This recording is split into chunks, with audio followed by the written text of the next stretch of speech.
Tonight, the land is quiet in a way that feels ancient, not peaceful, but watchful. Beyond the last working road, beyond the reach of radio towers and regular maps, the Alaskan interior lies under a blanket of white so deep it seems to erase sound itself. Snow presses against the earth, against frozen rivers, against abandoned homes whose doors have not opened in years. Wind moves across the tundra like a slow breath, carrying no voices, no footsteps, only memory. Some villages are still marked on old charts. Others exist only in stories told by those who once waited for daylight to return after endless winter nights. Places where smoke used to rise each morning, where dogs once stirred before dawn, where lamps glowed softly against the dark.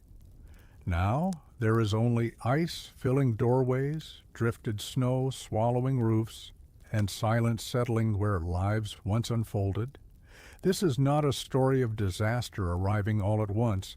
It is a story of time, of cold that stayed too long, of storms that returned again and again, of people who endured quietly, season after season, until the land itself decided what could remain.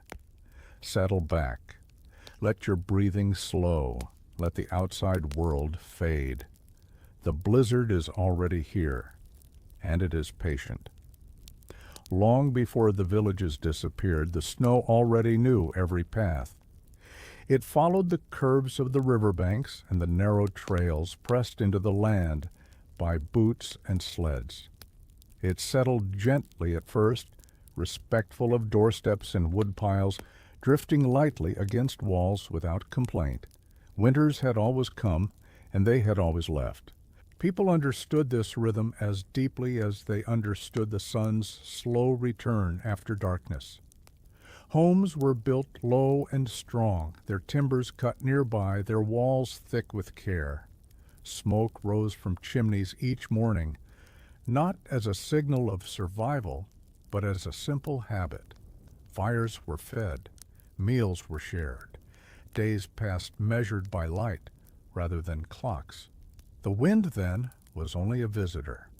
It whispered across open ground, rattled shutters now and then, traced thin lines across frozen ponds. Children learned its sound early, learned when to stay close and when to roam. Elders listened to it in the evenings, reading its tone the way others read clouds. But slowly, almost without announcement, the snow began to linger.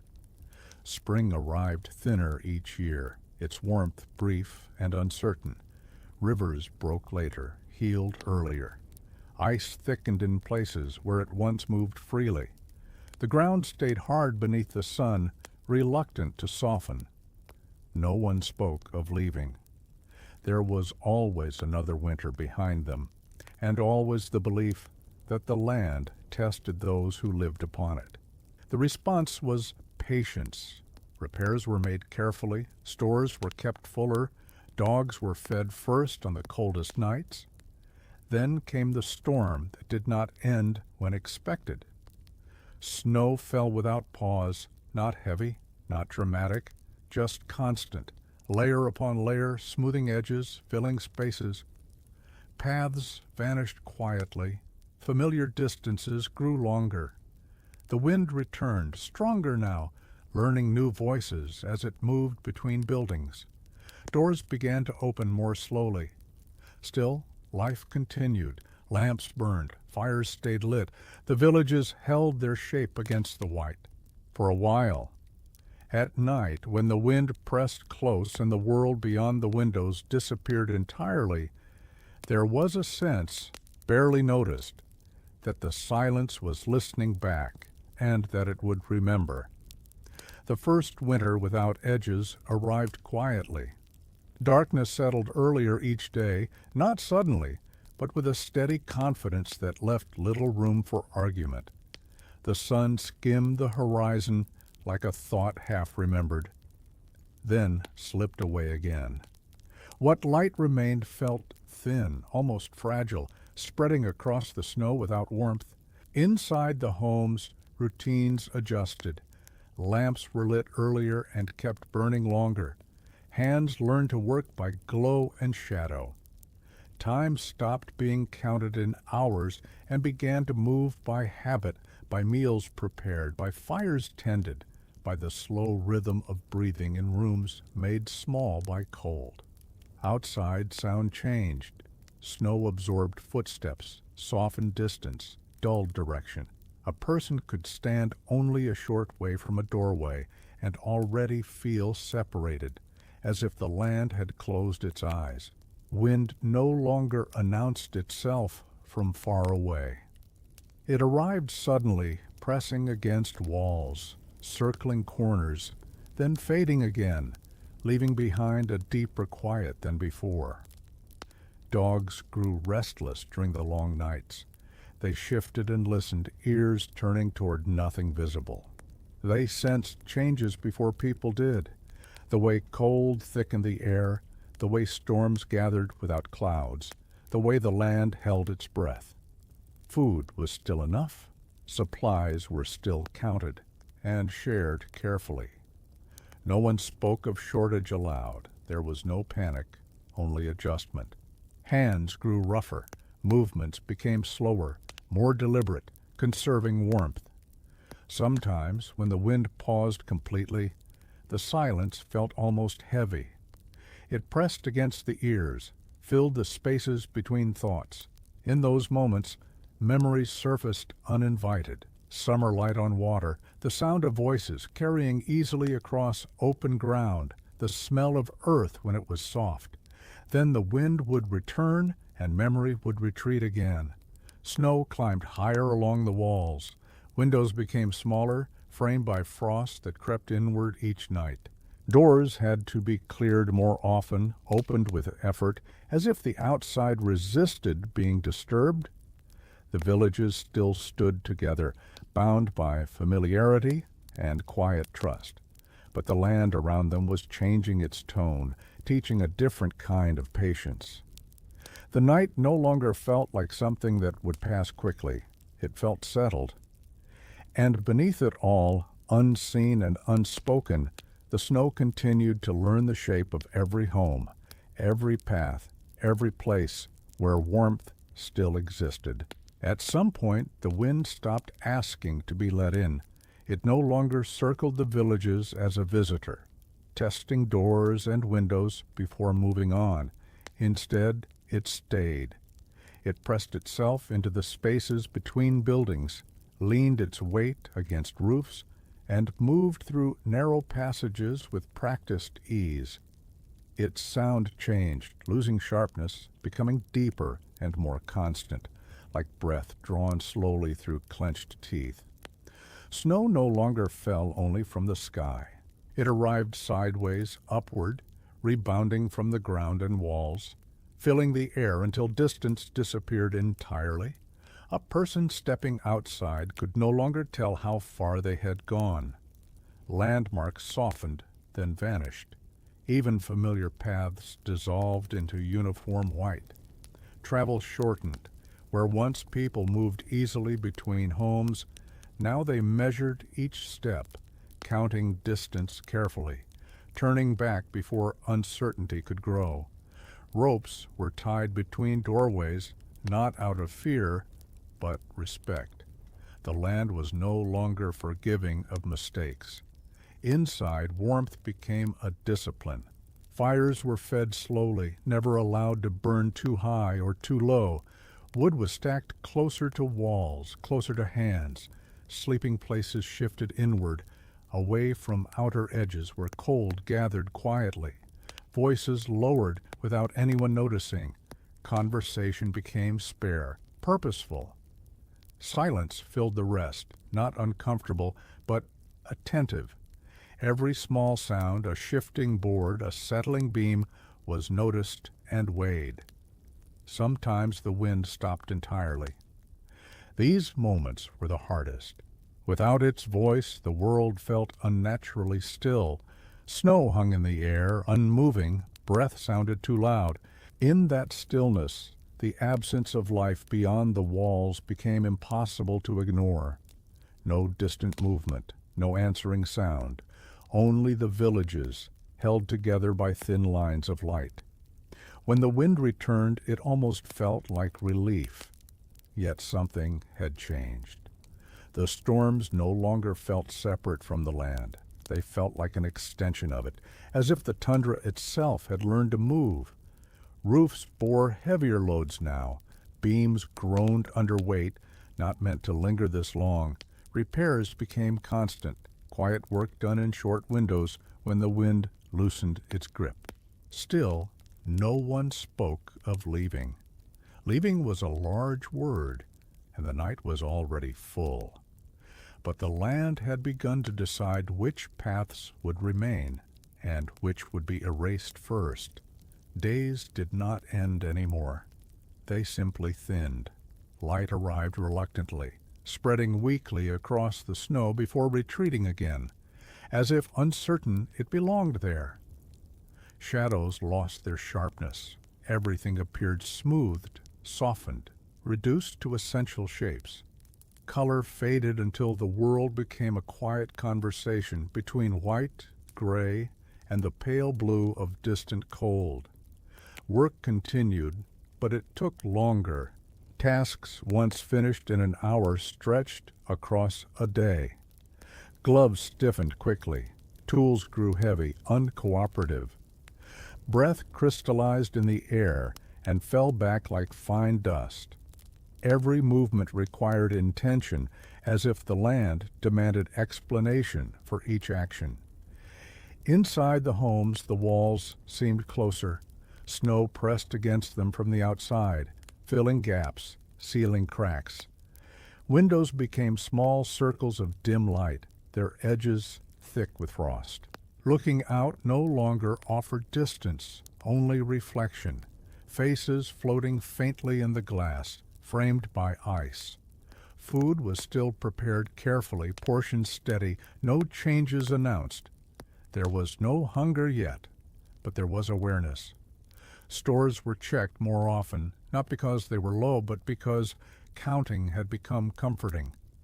Knowing remained a form of warmth. The river nearby no longer spoke. Where it once shifted and groaned beneath ice, it now lay silent, frozen deeper than memory could recall. Snow covered its surface completely, erasing the suggestion of movement beneath. Crossing it felt like stepping onto something that had chosen to stop breathing. Dogs moved less. They curled tightly, conserving energy, eyes opening only when necessary. When they did rise, they did so slowly, as if the cold had added weight to their bones. Sleep came unevenly. Night blended into day until the difference felt symbolic rather than real. Dreams stretched longer, filled with motion and sound that did not exist outside the walls. Waking brought a moment of confusion, followed by acceptance. Sometimes someone would step outside during the faint daylight and stand still, listening.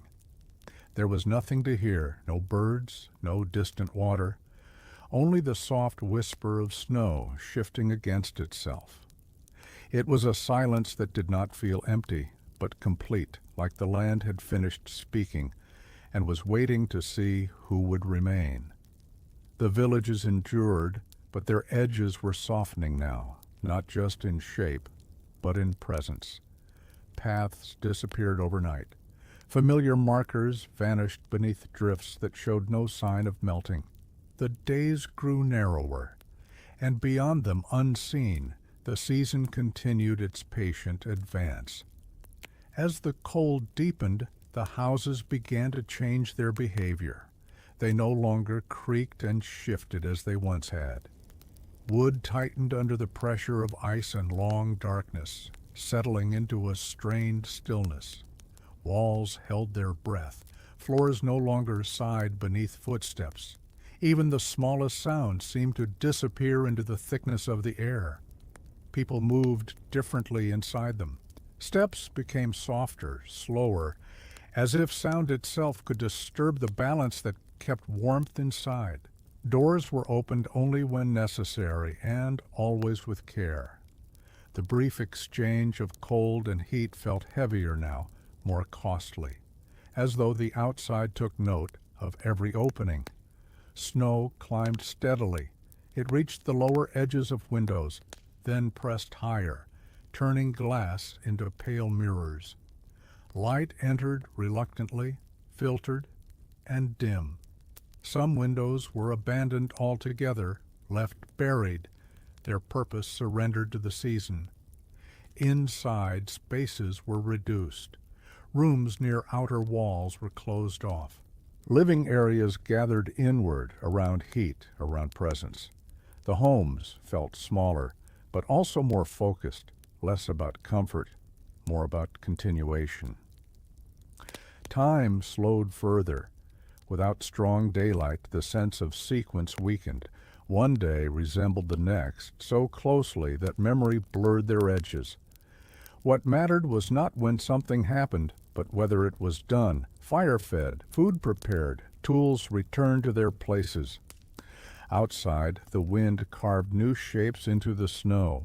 Drifts rose like frozen waves, hardening quickly, resisting movement. Paths once kept open vanished, despite effort, erased again and again, as if the land rejected the idea of permanence. Still, people went out, always briefly, always with purpose. They checked structures, cleared entrances, measured the weight gathering above. They worked without conversation, breath visible, eyes narrowed against glare and cold.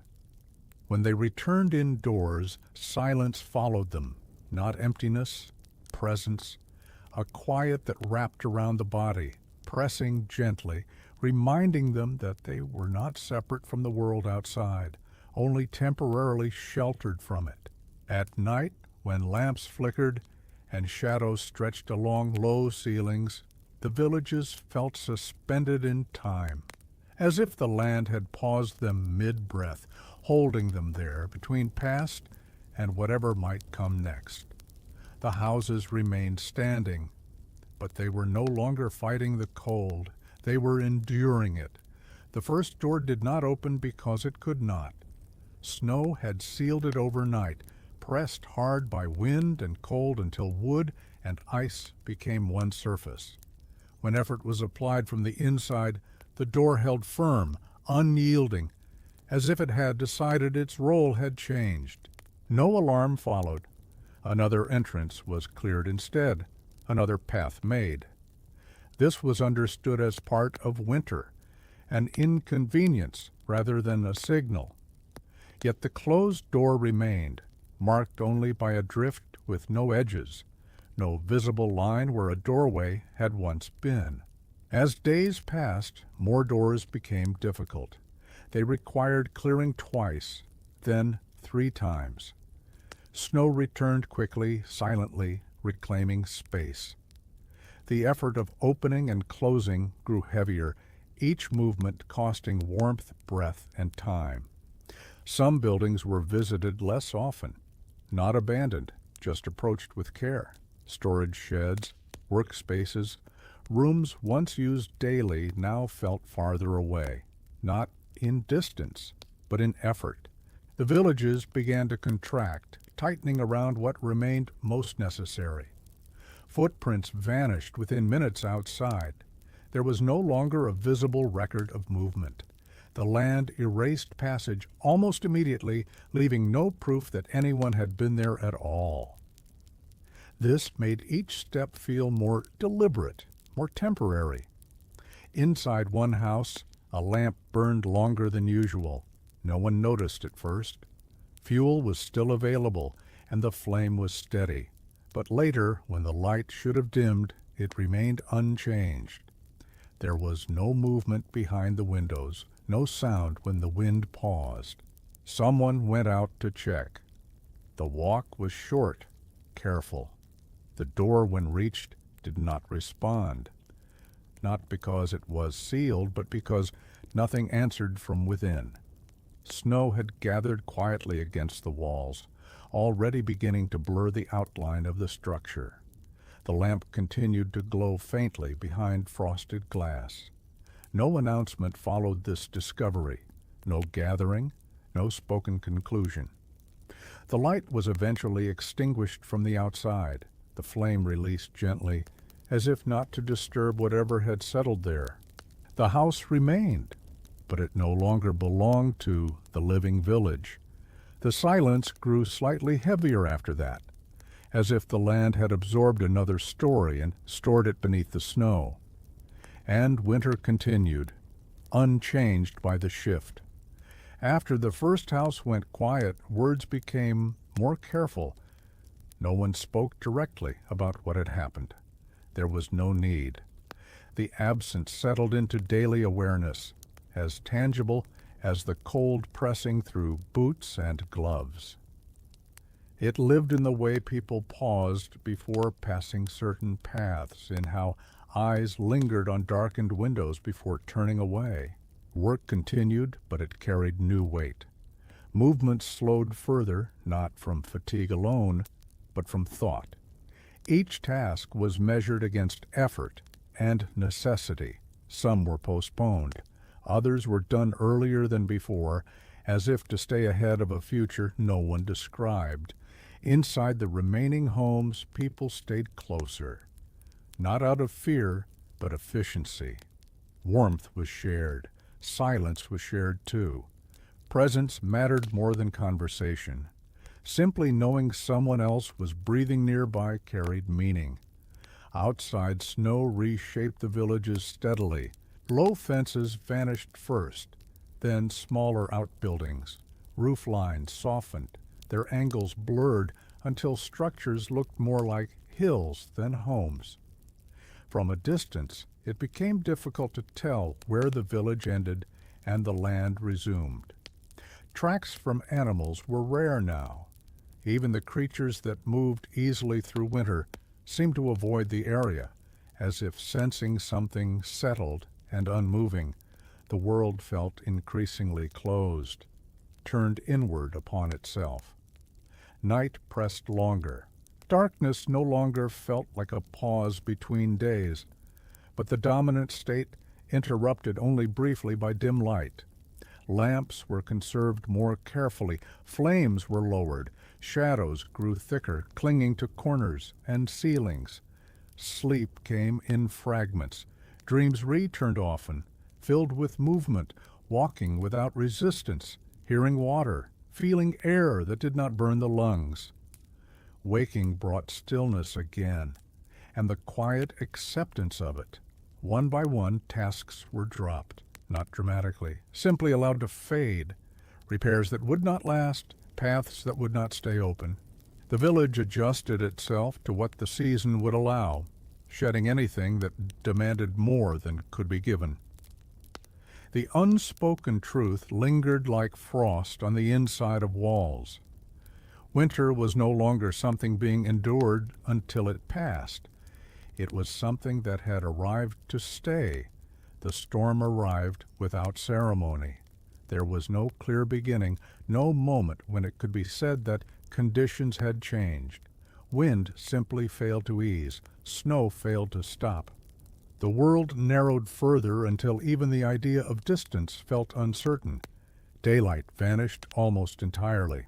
What little light remained was gray and directionless, seeping through cloud and ice without shape or warmth. Time became difficult to hold. Without sunrise or sunset to mark its movement, hours slipped into one another, uncounted and unclaimed. Inside the homes, air felt thicker, breath steamed briefly, then disappeared, swallowed by cold walls. Fires were kept low and steady, never allowed to flare. Fuel was handled with care that bordered on reverence. Nothing was wasted, nothing was hurried. Outside, the village began to disappear, not suddenly, but layer by layer. Roofs sank under accumulating weight.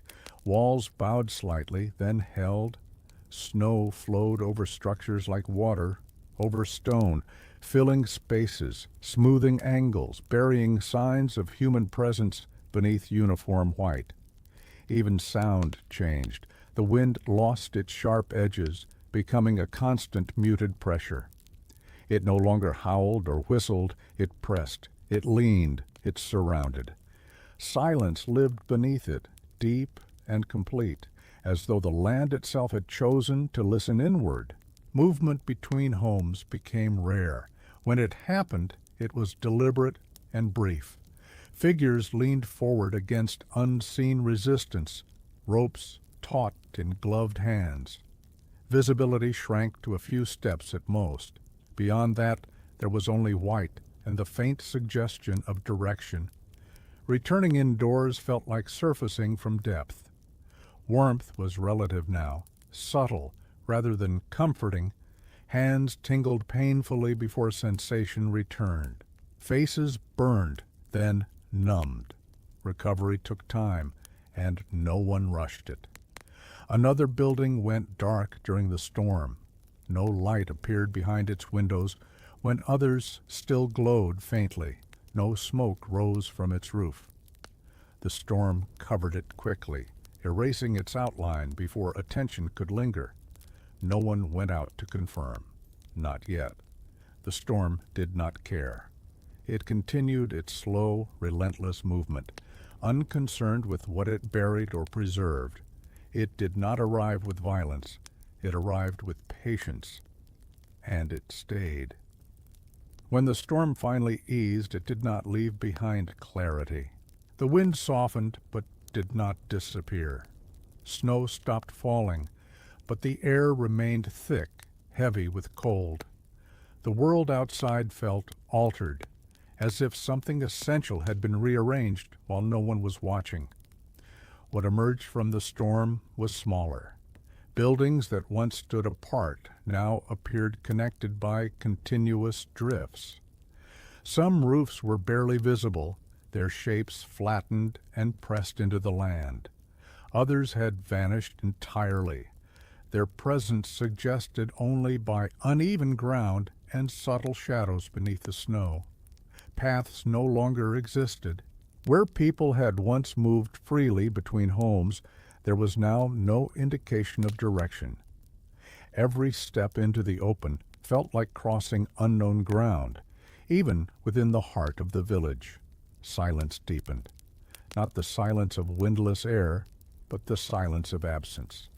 Sounds that once marked life, wood splitting, dogs shifting, tools striking, were gone or greatly reduced.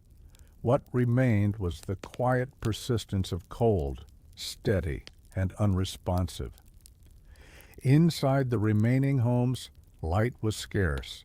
Lamps burned low. Windows were mostly buried, their purpose diminished.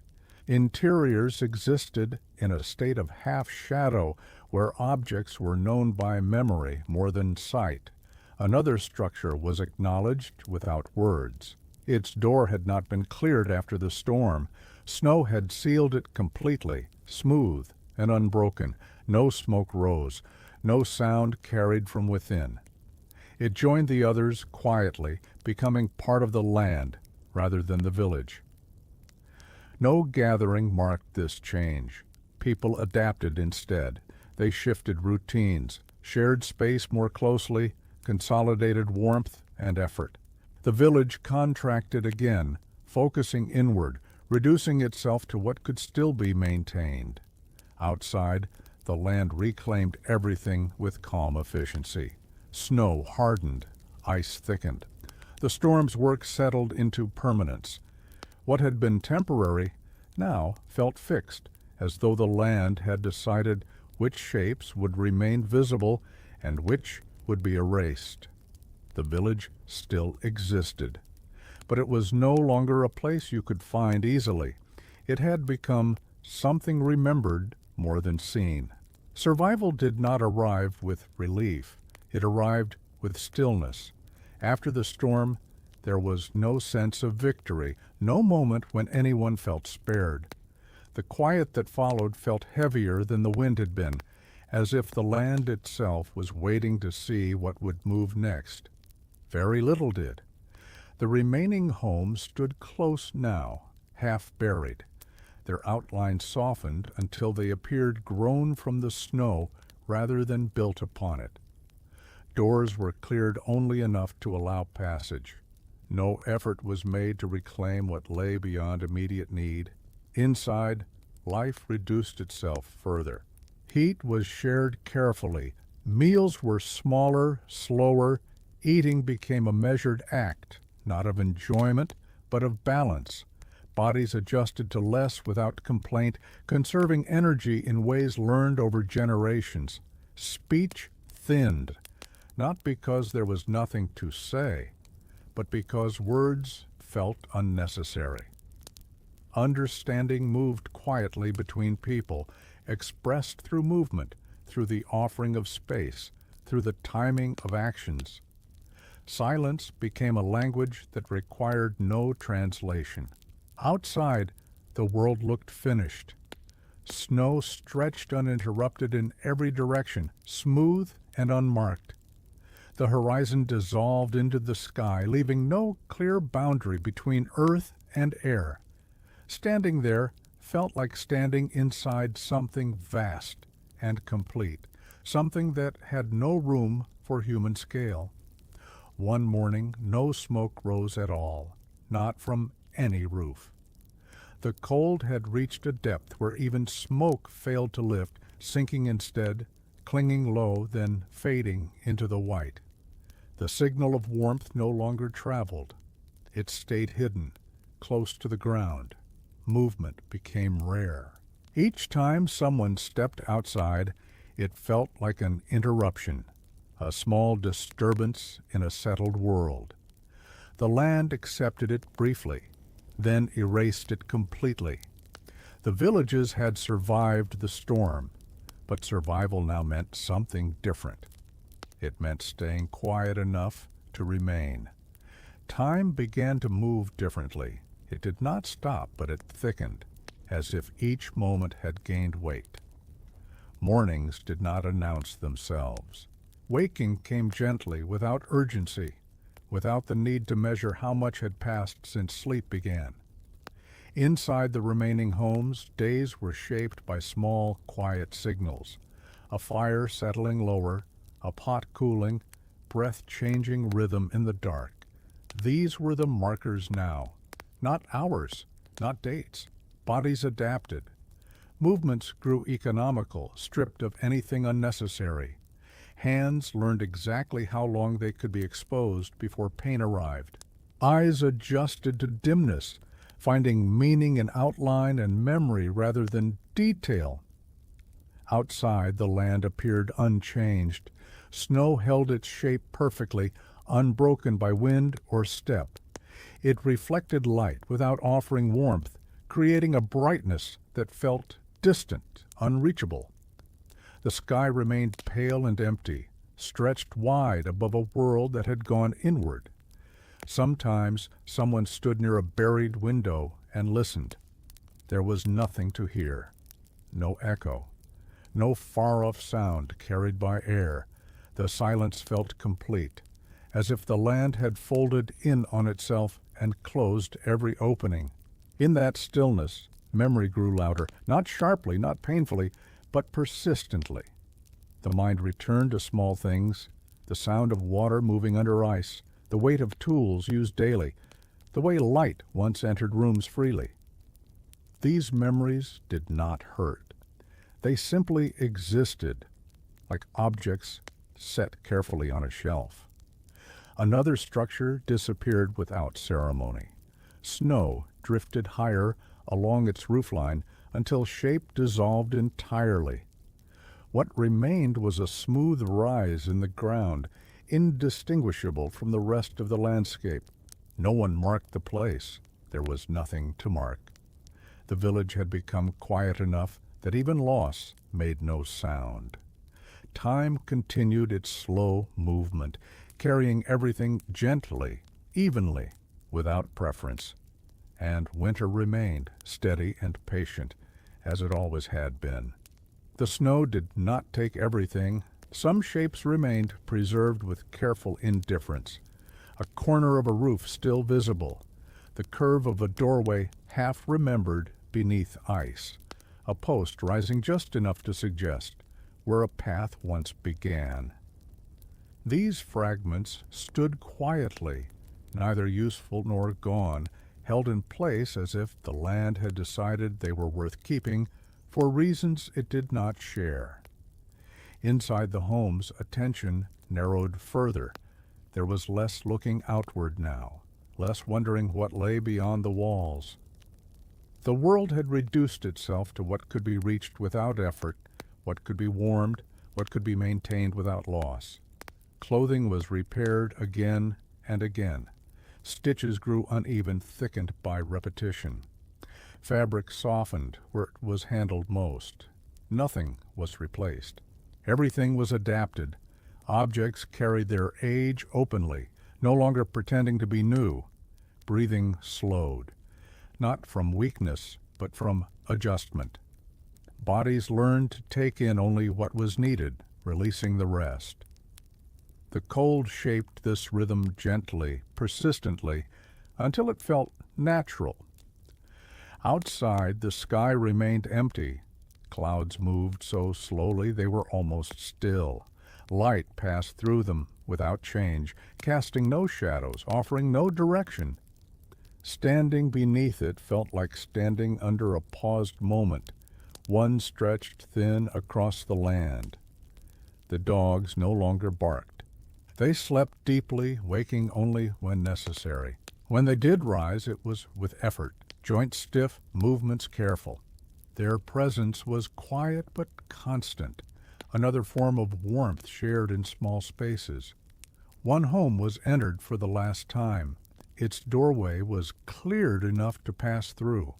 Inside, the air felt untouched, still holding the shape of what had once moved there. Objects remained where they had been left, not abandoned, just paused. Nothing was taken, nothing disturbed. The door was closed gently. Snow would finish the rest. When the person returned, there was no sign of the journey left behind. Footprints were gone. Wind had smoothed the surface clean, as if no one had crossed it at all. The village existed now as something held rather than lived. And the snow continued its careful work, choosing what would remain visible and what would pass quietly into the land. Direction slowly lost its meaning. Without paths, without landmarks that stood apart from the snow, the idea of elsewhere became abstract. Beyond the walls, there was only more of the same, white merging into white, sky pressing gently into land. People stopped facing doors when they stepped outside. Instead, they moved by memory, by the feel of wind on skin, by subtle changes in pressure underfoot. Even these cues weakened as the land smoothed itself further, removing differences that once guided movement. Inside, rooms felt increasingly alike. Light, when present, settled evenly across surfaces. Shadows softened until they no longer suggested depth. Objects blended into their surroundings, recognized more by touch than sight. The sense of forward motion faded, not progress, not retreat, just stillness. The idea of leaving, of arriving somewhere else, felt distant, almost theoretical. What existed was here, contained, complete. Weather passed unnoticed. Cold remained constant. Wind moved gently or not at all. Snow rested where it had fallen. Without contrast, change became difficult to perceive. The remaining homes drew closer still. Some were connected by narrow, cleared passages, short enough to manage without exposure. These corridors felt like extensions of the interior, spaces where outside and inside briefly met before separating again. Conversation became rare. When it happened, it was brief, quiet, practical. There was no desire to fill silence. Silence had become full on its own. Memory shifted. Rather than recalling specific events, the mind returned to sensations, warmth on skin, the weight of light, the sound of movement through air. These impressions floated without attachment, free of time. Outside, the village could no longer be seen as a whole. It existed only in pieces, half-buried shapes that hinted at arrangement without revealing it. From any angle, it looked like part of the land rather than something placed upon it. Direction faded, and with it, the idea that anything lay beyond what could be reached quietly and without effort. One day, the wind changed its voice. It did not grow louder. It did not return with force. Instead, it softened, moving slowly across the snow as if testing each surface before passing on. It brushed walls lightly, traced buried shapes, then drifted away without insistence. The change was subtle, almost missed, but those who listened felt it immediately. The air no longer pressed inward. It moved outward, gently, creating a sense of space that had been absent for a long time. Inside the homes, breath felt easier, not warmer, just less heavy. Fires burned the same, lamps glowed the same, yet the rooms felt slightly larger, as if the walls had eased apart by an unseen measure. Someone stepped outside and stood still. The wind passed over their clothing without bite. Snow lifted briefly, then settled again, unchanged. The sky remained pale, but its emptiness felt calmer, less closed. No one spoke of this moment. It was not celebrated. It was observed, like noticing a muscle relax after long tension. The shift brought awareness rather than joy. Snow began to behave differently. It still covered everything, but it no longer climbed as quickly. Drifts held their shape. Edges stopped blurring so rapidly. The land seemed to pause, as if considering its next movement. The village did not expand. Nothing was reclaimed. No doors were cleared beyond what was necessary. The understanding had settled too deeply for that. What was lost had been accepted without bitterness. But something returned quietly. Attention. Eyes lingered a little longer on the world beyond the walls. Listening became less strained, more curious. The silence remained, but it felt open now, not sealed. Time loosened its grip. Moments stretched, but they no longer pressed down. The day passed without resistance, without urgency, without fear of what might follow. The wind continued its gentle movement, carrying nothing with it. Not promise, not warning, just presence. Endurance left behind a quieter strength. It was not visible in movement or speech, but in the way small decisions were made without hesitation. Fires were tended at the right moments. Supplies were shared evenly. No one reached for more than was needed, and no one was left without. The village had learned its limits. It existed now within carefully held boundaries of space, of effort, of expectation. Nothing pushed outward, nothing pulled away. Balance had replaced struggle. Outside, the snow carried a faint texture again. Wind traced gentle lines across its surface, patterns so delicate they vanished almost as soon as they appeared. These marks did not guide travel, but they suggested motion, reminding the land that change was still possible. Light grew marginally stronger, not enough to warm, but enough to reveal subtle differences in the world. The curve of a drift, the shadow of a buried beam, the soft rise where a home once stood fully visible. Inside, sleep deepened. Dreams became quieter, less crowded with movement.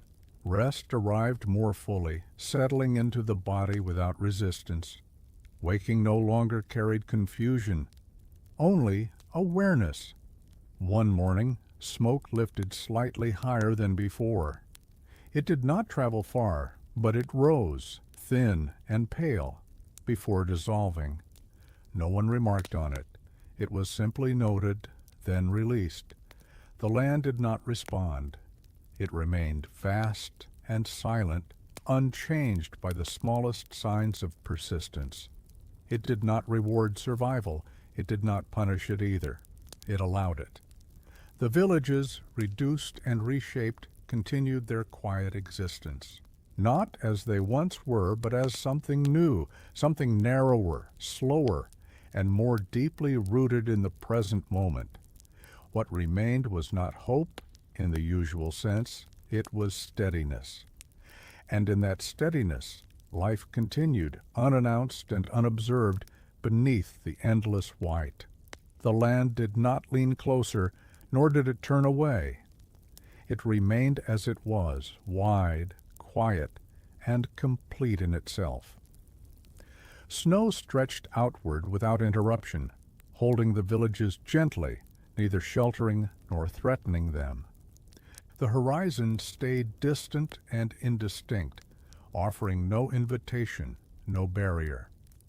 What existed simply existed. Inside the homes, people sensed this neutrality. The land was no longer something to endure or resist. It was a presence that observed without interest, allowing life to continue as long as it did not demand more than could be given. Movement outside became occasional again, short steps, careful pauses, standing still long enough to feel the shape of the air. Each visit beyond the walls felt less like a task and more like a brief acknowledgement of the world beyond warmth and shadow. Snow no longer erased everything immediately. Footprints softened slowly, their edges blurring over time rather than vanishing at once. The land allowed these marks to remain for a while, as if testing its own patience. Inside, objects found permanent places. Tools were no longer moved unless needed. Clothing rested where it could be reached without thought. Everything unnecessary had already been released, leaving only what belonged to daily rhythm. The silence changed again.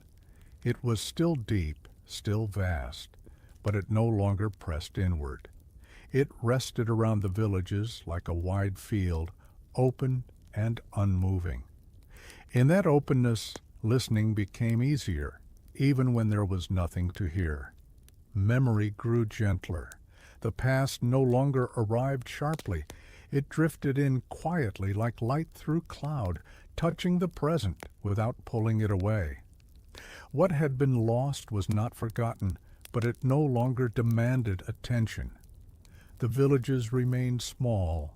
They would not grow again. That understanding had settled fully now, without regret.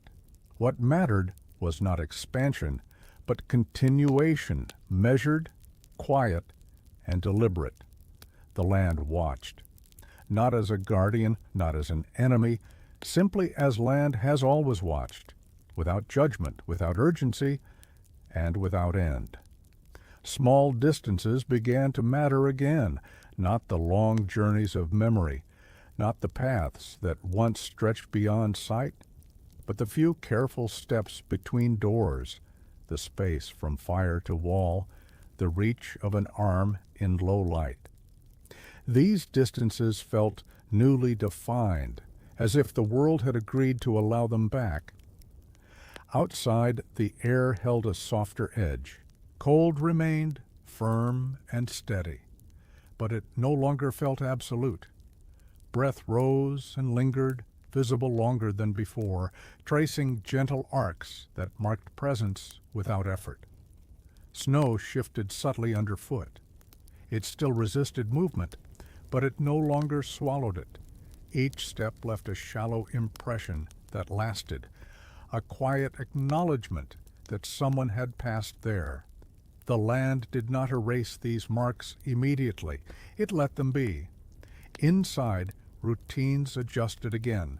Fires were fed a touch higher at certain hours. Lamps were raised slightly, their glow spreading farther across floors and walls. Shadows stretched, thinned, and settled into gentler shapes. Listening changed. Ears no longer strained for warning. They rested instead, open to faint sounds, the settling of snow against wood, the soft movement of fabric, the distant whisper of wind traveling far above the ground.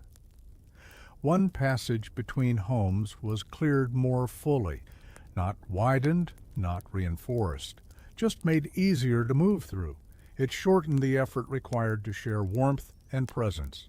No one spoke about why it was done. It was simply useful, and usefulness had become reason enough. Memory and attention found balance. The mind no longer drifted constantly toward what had been. It stayed close to what was, holding the present gently without clinging to it. The villages did not feel larger, but they felt more defined. As if, after long compression, the world had allowed just enough space for breath to move freely again. And winter, still present, still vast, made no objection. The sky changed first, not in color, not in warmth, but in movement. Clouds that had seemed fixed in place for weeks began to slide slowly, almost imperceptibly, across the pale distance. Their edges softened, then separated, creating thin openings where light passed through without resistance. These changes were not announced. They were noticed quietly, the way one notices a change in breathing or posture, felt before understood. Light lingered longer. It did not brighten the world, but it stayed, resting on snow and walls instead of withdrawing immediately. The day stretched slightly, just enough to suggest direction again, just enough to remind the land that time still moved forward. Outside, the air carried depth. Distance returned in small measures. The far edge of a drift appeared separate from the sky. A buried structure cast a faint shadow. The horizon hinted at shape rather than emptiness. Inside, attention shifted outward without effort. Eyes lifted toward windows, bodies leaned closer to light. Nothing was expected from it.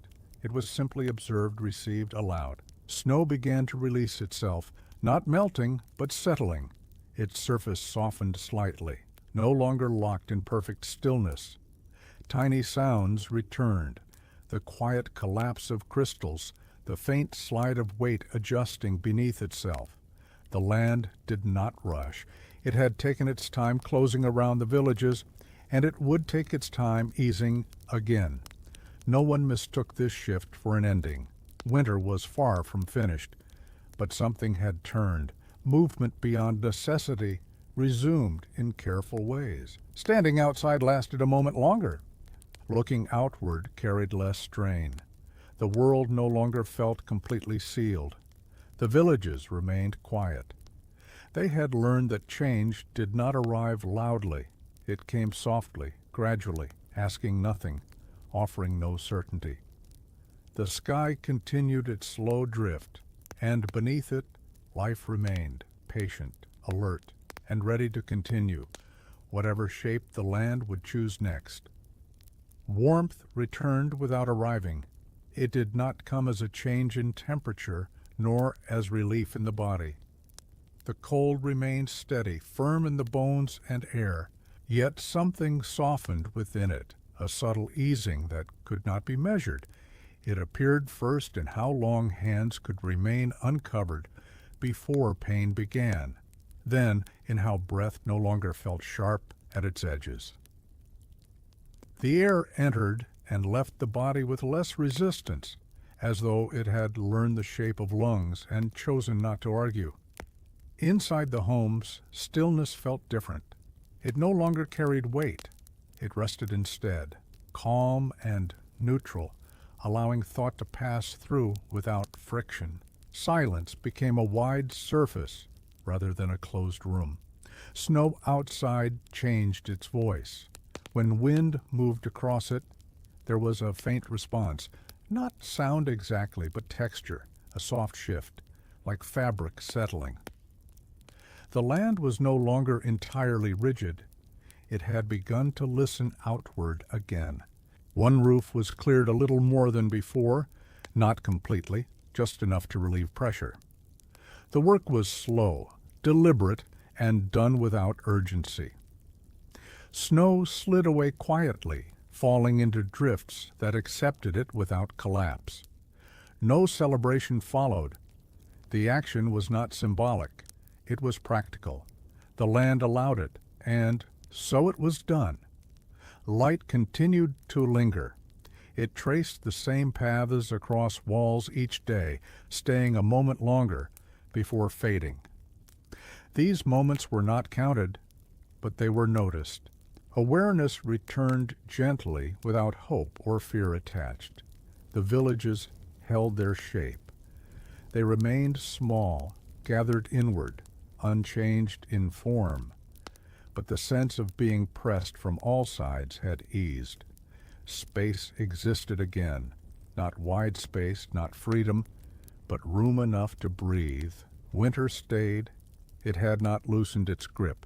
It had only adjusted it, as if acknowledging endurance without comment, and life continued quietly, not because it was stronger than the land, but because it had learned to move with it. The sound was small, almost missed. It did not arrive sharply, nor did it interrupt the quiet. It moved gently, carried by air that had begun to open again. A faint echo of motion, something distant, something not contained by walls or snow. No one could say where it came from. It might have been ice shifting deep beneath the surface of the river. It might have been wind passing over uneven ground far beyond the village. It did not matter.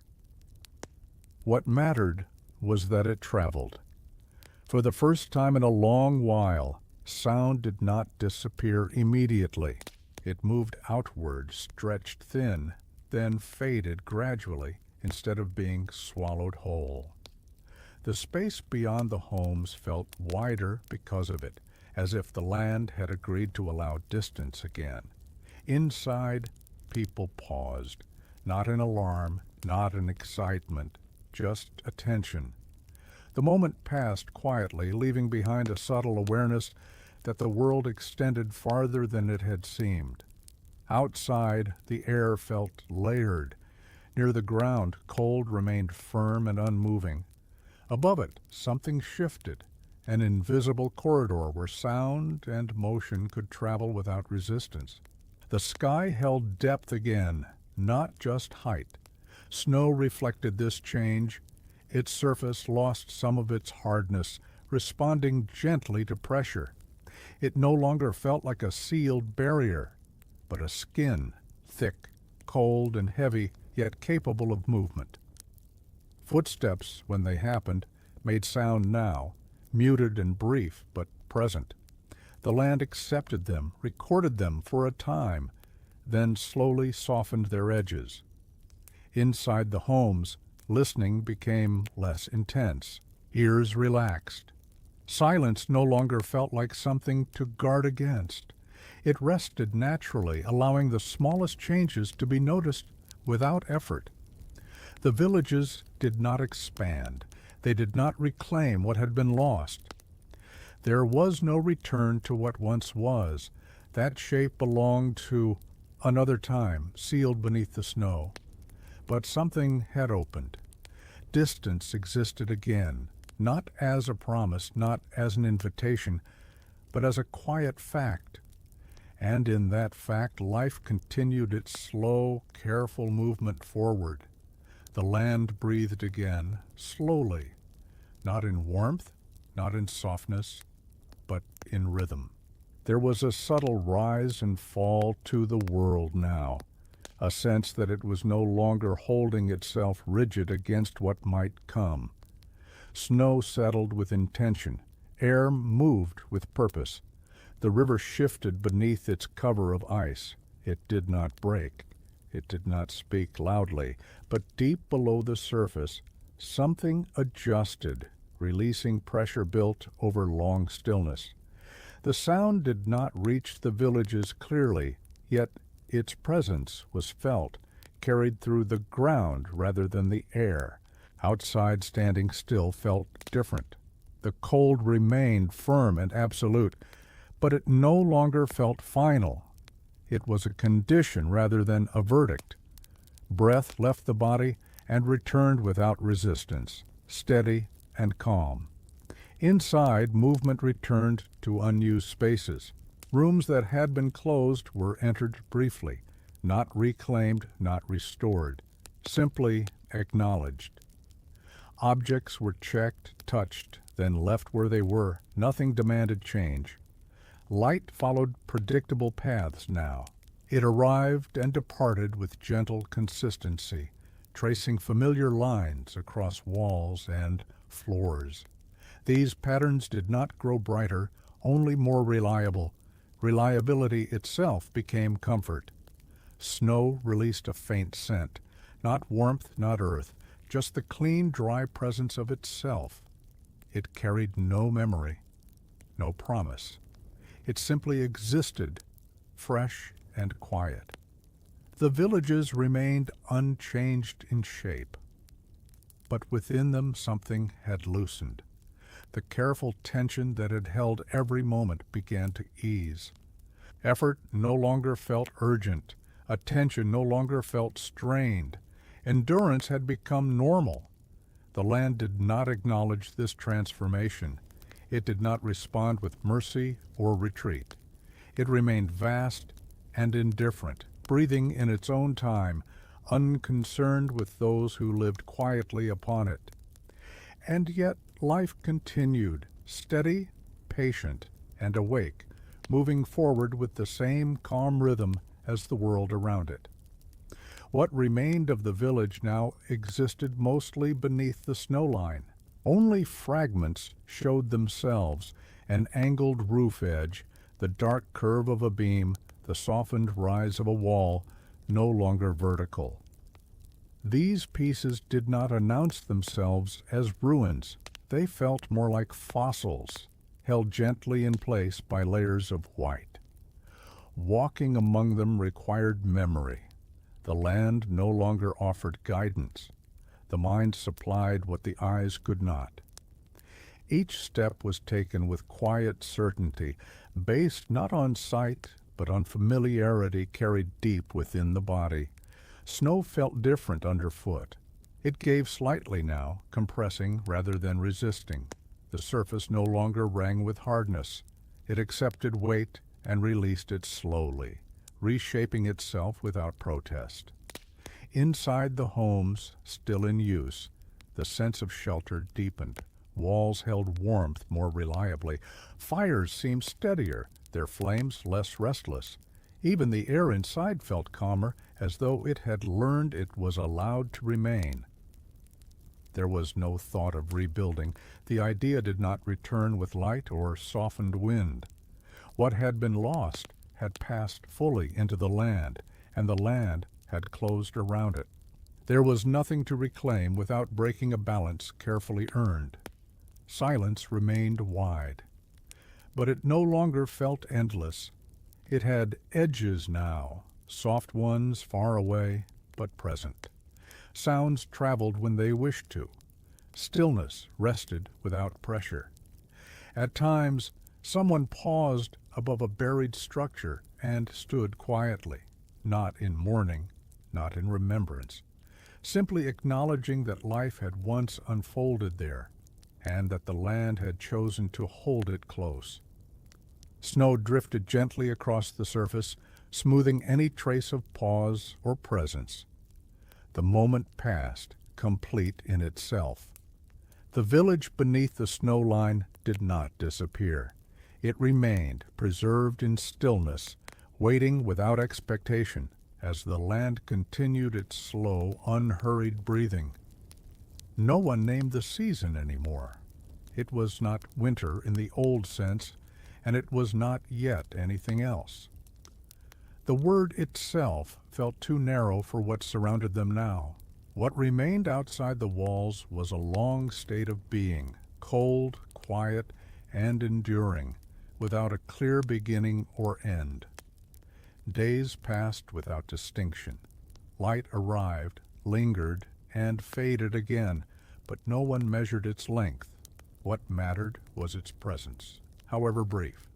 It was accepted without expectation and released without regret. Inside, the rhythm of life settled into something steady. Meals were prepared at familiar intervals. Fires were tended without thought. Sleep came when it came, leaving when it was done. The body knew what to do even when the mind did not track time. Outside, the snow line held. It did not retreat, but it no longer advanced. The land felt balanced, as if it had reached a shape it was willing to keep for a while. Drifts maintained their curves. Buried structures stayed buried, unchanged. The air carried distance now. Looking outward no longer felt like looking into nothing. There was depth again, even if it could not yet be crossed.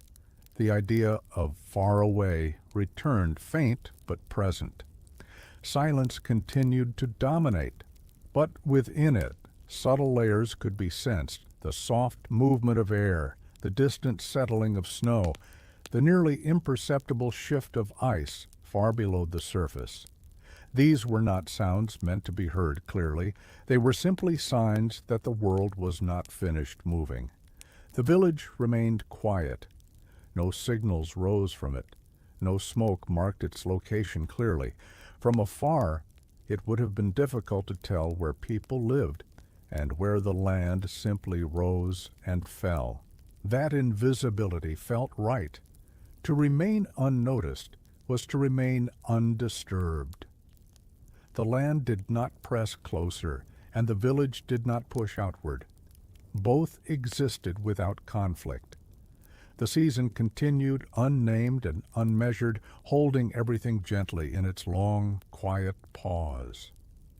An unspoken agreement settled between the land and those who remained. Nothing declared it. Nothing confirmed it aloud. It was felt instead in the way effort met no resistance, in the way the world no longer tightened without warning. The land did not offer ease, but it allowed steadiness. Outside, the air held a gentle firmness. Cold stayed present, but it no longer demanded attention with every breath. The body adjusted, recognizing limits and moving within them. Stillness felt less like waiting and more like resting. Snow rested where it lay. It did not surge or retreat. Its surface remained calm, shaped only by light wind and time. The land seemed content to remain as it was, neither advancing nor withdrawing. Inside, awareness softened. There was no longer the constant measuring of risk, no quiet counting of what might fail next. Attention turned inward, to warmth, to shared space, to the slow passing of each moment without strain. Movement became smoother. Small tasks flowed naturally into one another. There was no sense of rushing to stay ahead. What needed doing revealed itself at the right time. Light passed across the village predictably now. It did not brighten, but it returned. Its return mattered more than its strength. Knowing it would come again changed the way the day was received. The buried village remained untouched. No attempt was made to uncover it, and no effort was spent avoiding it. It existed as part of the land now, neither forgotten nor revisited. Its presence was quiet and complete. The land watched, as it always had. Not with awareness, not with intent, but with patience shaped over time beyond measure. It allowed what remained to continue, not because it favored it, but because nothing stood in the way. The agreement held. Life moved forward without promise, without urgency, and without fear, simply because it could. Motion returned first as memory. It lived in the body before it appeared in the world, an instinct to stretch a little farther, to stand outside a moment longer, to turn the head towards distant space without tension. These movements were small, almost unnoticeable, but they carried meaning. Outside, the land allowed them. Snow no longer resisted gently exploratory steps. It compressed and released without complaint, reshaping itself around weight rather than pushing back. The ground felt present beneath the surface, firm and patient. The air held layers now. Near the skin, cold remained steady. Above it, something looser moved, carrying faint currents that suggested connection beyond the immediate.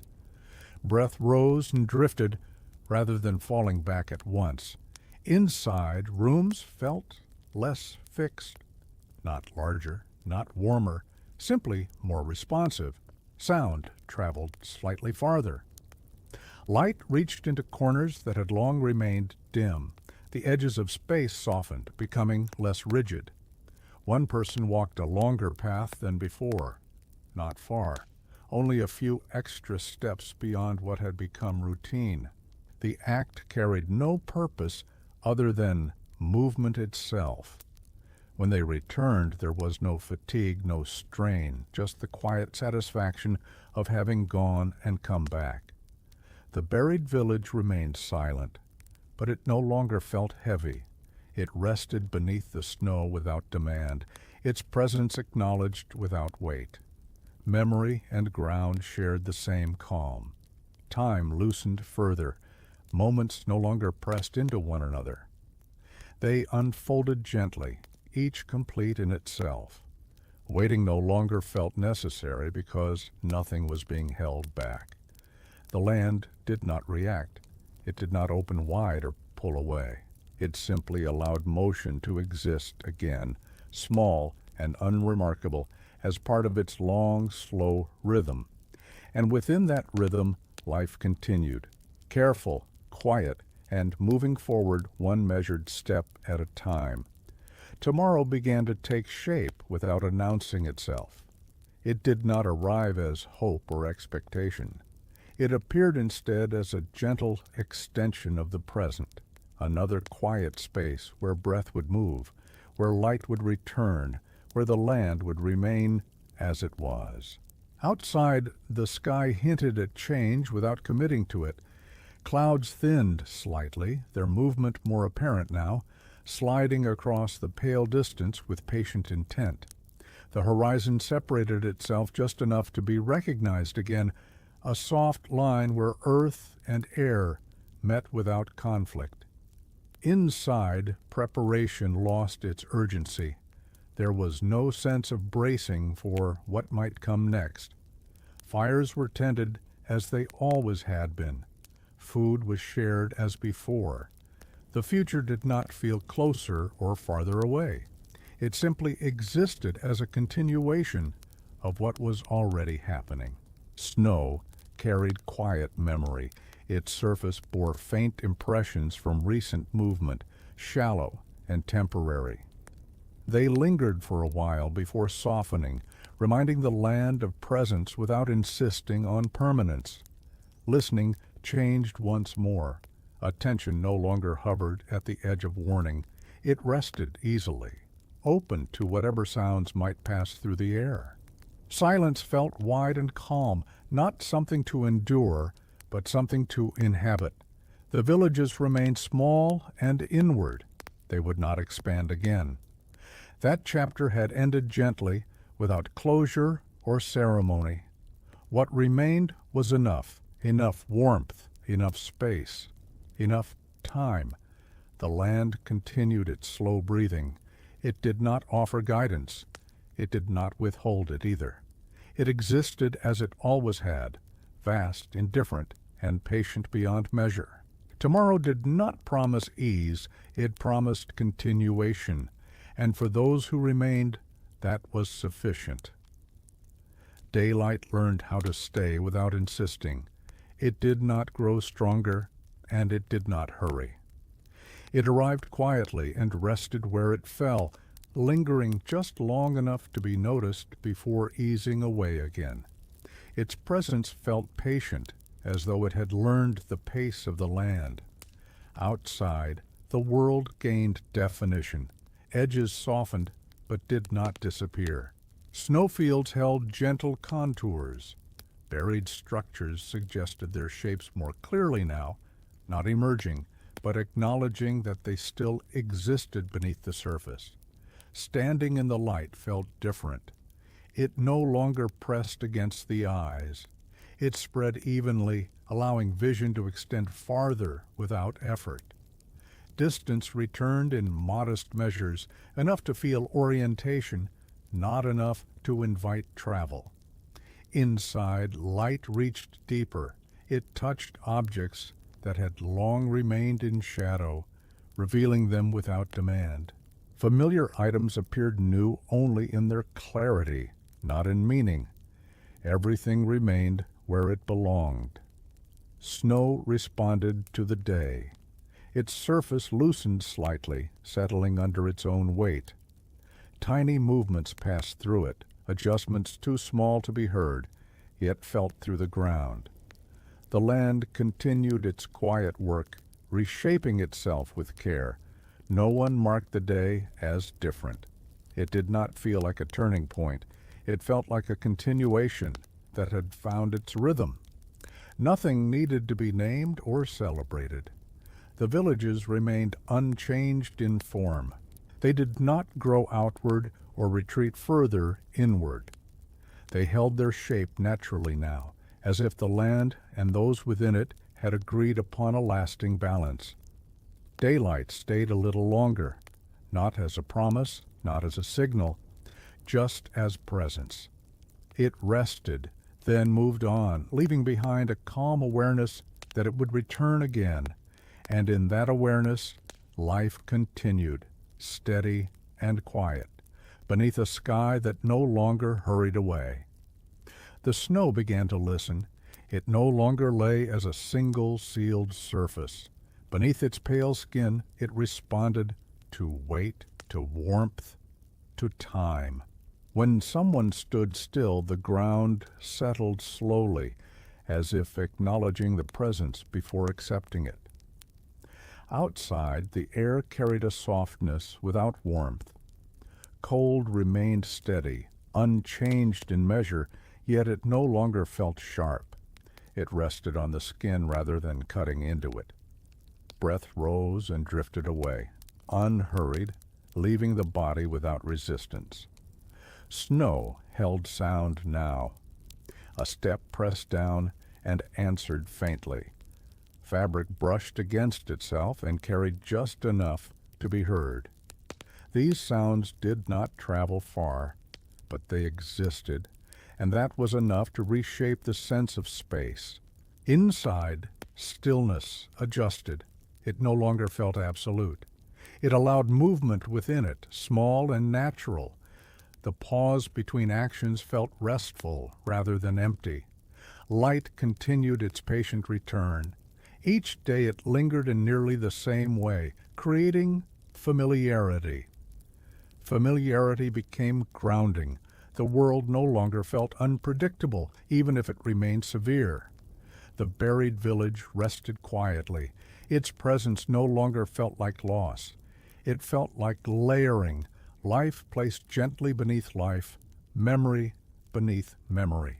The land held everything without preference, without erasure.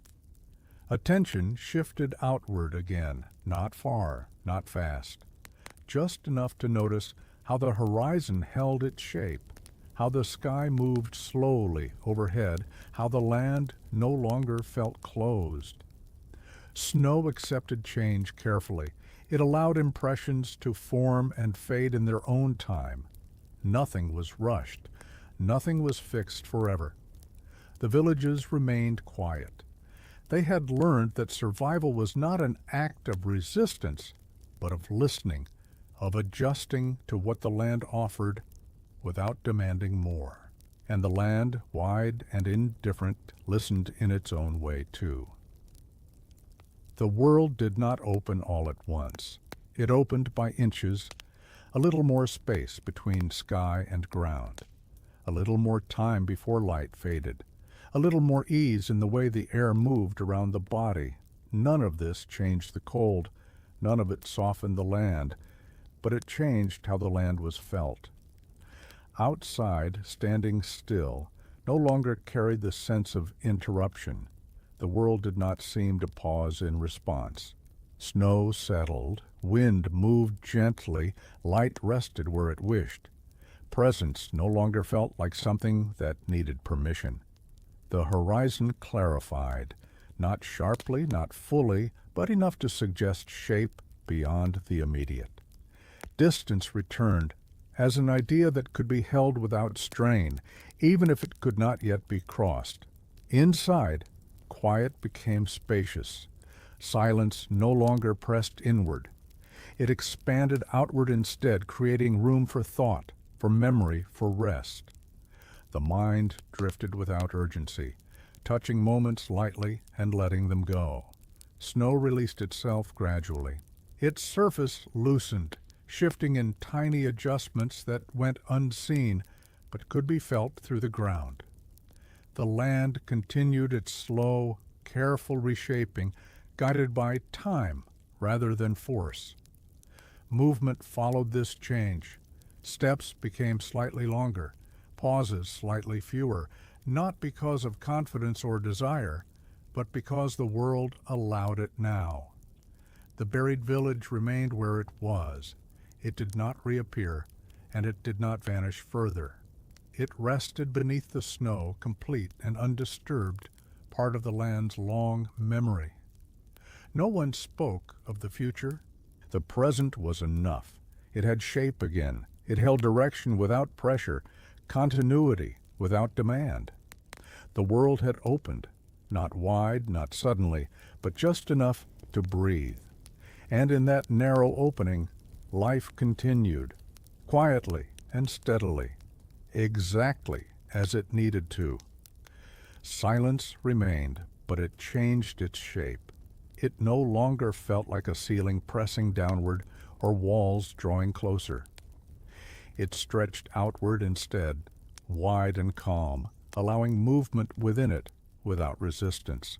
The quiet did not trap sound anymore. It simply held it gently, then let it pass. Outside, the land felt open in a new way, not open for travel, not open for return, but open enough to exist without tension. Snowfields lay broad and undisturbed, their surfaces calm rather than sealed. The sky rested above them with distance that could be sensed, even if it could not yet be crossed. Breath moved freely. Cold still lived in the air, unchanged and steady, but it no longer argued with the body. Breathing became something noticed less, trusted more. The rhythm settled into ease. Inside the homes, stillness felt earned. There was no longer a sense of waiting for the land to decide something. The decision had already been made, and it had settled quietly around everything. What remained was continuity, unremarkable, dependable, and enough. Snow carried fewer demands. It no longer needed constant clearing. It rested where it fell, shaping itself slowly, predictably. The land had stopped rearranging itself in urgency. Light continued to return at its measured pace. Each day resembled the one before it, just enough to be reassuring. Differences were subtle, but they existed, slightly longer presence, slightly clearer edges. These changes were accepted without comment. The villages remained small and inward. They would not grow, and they would not vanish. They had found their size within the land's vastness, a scale that could be maintained without strain. Silence no longer closed in. It remained wide and patient, surrounding everything without pressure, allowing life to move within it at the same quiet pace as the world itself. And so the story continued, not with resolution, not with release, but with steady presence, held gently beneath a sky that watched without judgment. The ground began to remember footsteps, not clearly, not permanently, but long enough to acknowledge that movement had passed across it. Impressions lingered as shallow shadows, softening slowly instead of disappearing at once. The land allowed these traces without reacting to them. Outside, walking felt steadier. Snow compressed and released beneath weight with a quiet patience. Each step found its place without slipping or resistance. Balance returned as something felt rather than calculated. The air carried gentle direction. Wind moved lightly now, brushing past instead of pressing in. Its presence could be sensed on one side of the face, then the other, subtle enough to guide orientation without demanding attention. Inside, attention shifted outward again, not toward distance or escape, but toward awareness, how the day unfolded, how light rested, how sound traveled slightly farther before fading. These small perceptions gathered naturally, without effort. Snow continued its slow conversation with time. It settled, adjusted, and reshaped itself in nearly invisible ways. Tiny collapses occurred beneath the surface, too quiet to hear, yet felt through the soles of boots and the stillness of standing. The buried village remained unchanged. Its presence was neither heavy nor distant. It rested beneath the surface as part of the land structure now, like layers of earth that once held other lives long before this one. Movement between the remaining homes felt easier, not faster, not careless, just natural. The body trusted the ground again, and the ground accepted that trust without reply. Silence held its width. It did not narrow or deepen. It stayed open, allowing the smallest sounds to exist briefly before releasing them. The world no longer felt closed around its own stillness. Footsteps faded slowly, and in that slow fading the land acknowledged that life still moved upon it, quietly, carefully, and without asking for more than it was given. Light reached farther than before, not brighter, not warmer, but wider. It stretched across the snow with gentle confidence, touching distant rises that had long remained indistinct. These places did not change, yet being seen again gave them quiet presence. Outside, the world gained depth. The land no longer appeared flat or endless. It folded gently into itself, revealing subtle contours, low slopes, shallow valleys, faint curves shaped by wind and time. Distance returned not as invitation, but as awareness. Standing still felt grounded. Feet settled into the snow with certainty. The body no longer leaned forward in readiness. It rested upright, balanced, allowed to exist without guarding against the next moment. Inside, light reached forgotten corners. It rested briefly on objects left untouched for many days, revealing them without judgment. Nothing needed to be moved. Nothing needed to be remembered, allowed. The light did its work quietly, then passed on. Snow responded without urgency. It reflected the light softly, without glare. Its surface appeared calm, textured by time rather than force.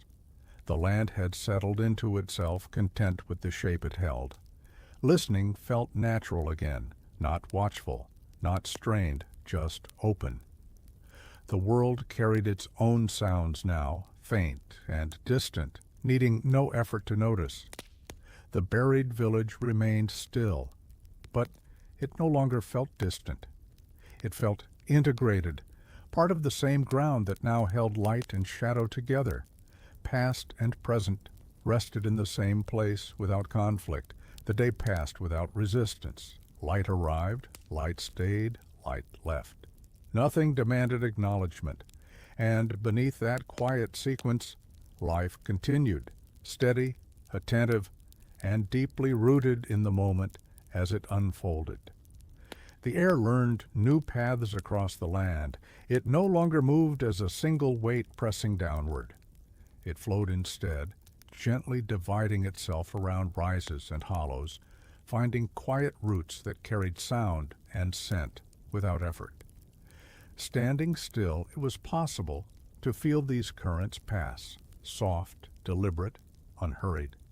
Outside, the cold remained constant, but it felt organized now, layered rather than absolute.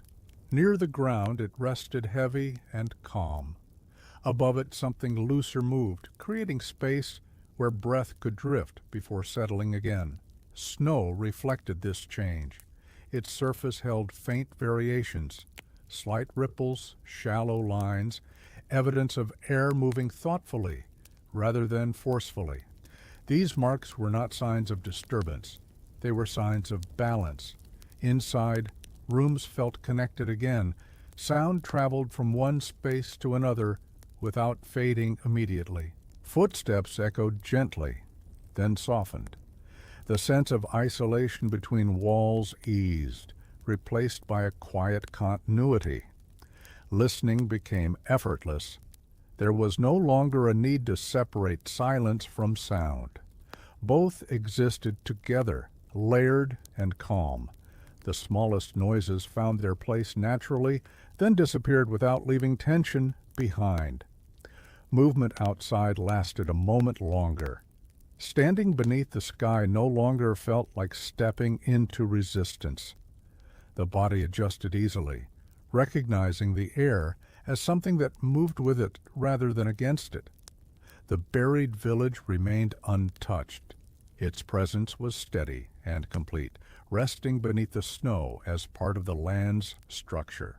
Nothing stirred there and nothing needed to. The day unfolded smoothly. Light came and went. Air moved and settled. Snow held its shape. Everything followed a rhythm that required no attention to maintain. The air continued its quiet learning, tracing new paths across the land. And life, attentive but unhurried, moved within those paths without question. Distance stopped feeling empty. It still lay wide between shapes, between the village and the far snow, between the land and the sky, but it no longer felt hollow. It held presence now, filled with subtle movement and quiet continuity. Outside, looking outward, did not strain the eyes. The horizon rested calmly, neither retreating nor pressing closer. It existed as a steady boundary, clear enough to be known, distant enough to remain untouched. Snow carried depth. Its surface no longer appeared flat or final. Beneath it, layers settled gently, holding memory without pressure. The ground felt patient, stable, and responsive, as though it had found a balance it intended to keep. Inside, awareness stretched comfortably. Thoughts no longer circled the same small spaces. They moved outward, touched distance lightly, then returned without effort. The mind rested more easily in the present, no longer pulled by what lay beyond reach. Sound traveled softly. A movement inside one home could be sensed in another, faint and reassuring. These sounds did not intrude. They connected, reminding those within the village that presence still extended beyond their own walls. The buried village remained still. It rested beneath the snow not as something missing, but as something complete. Its absence no longer created a hollow. It had become part of the ground's fullness. Time felt evenly spread. Moments no longer clustered tightly together. They unfolded with space between them, allowing attention to rest rather than rush. Nothing pressed for resolution. Distance existed now as a quiet companion. It did not call. It did not promise. It simply was, wide, calm, and filled with the same steady presence as everything else. And within that presence, life continued unremarkable and enduring, held gently beneath the vast, watching sky. The land settled into itself with a deep, quiet certainty. There was no signal of this change, no shift in sound, no visible movement. It was felt instead, through the ground beneath boots, through the stillness of standing without effort, Through the way, nothing seemed poised to change suddenly anymore. Outside, the snow held firm but calm. It no longer threatened to move or collapse. It rested in layered patience, shaped by time rather than force. The surface felt reliable, consistent, as if it had decided this was the form it would keep. Cold remained present. It had not softened or withdrawn, but it no longer dominated attention. The body accepted it as part of the world's structure, like gravity or distance, something that existed without argument. Inside, the sense of enclosure eased. Walls felt less like barriers and more like boundaries, clear, dependable, and sufficient. Space held its purpose without tension, allowing movement and rest to share the same ground. Silence rested evenly. It did not deepen or thin. It simply stayed, wide and stable, carrying the smallest sounds without absorbing them too quickly. The quiet no longer changed shape from moment to moment. The buried village remained unchanged. It lay beneath the snow as something complete, no longer shifting in meaning. It did not call for attention or release. It was simply there, held in the land's long memory. Light followed its steady path. Each day it arrived and left with calm reliability, tracing familiar lines across snow and wall. The rhythm did not grow stronger, but it grew dependable. The land had settled, and within that settling, life found its place, not moving forward or backward, but continuing quietly, exactly where it stood. Stillness stopped feeling temporary. It no longer felt like something that would lift or break or be replaced by noise. It became familiar, shaped by repetition and presence, settling into the body the way a room becomes known after long use. Outside, the land no longer felt watched. It felt inhabited, not by movement or sound, but by continuity. Snow lay where it had chosen to remain. Sky rested above it without distance pressing down. Everything held its position without effort. Standing in the open felt natural again. There was no need to prepare or brace.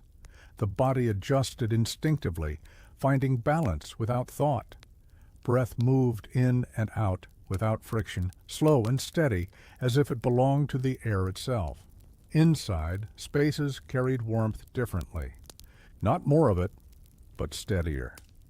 Heat no longer felt fragile. It lingered gently, spreading evenly, allowing rest to deepen without vigilance. Sound settled into its place.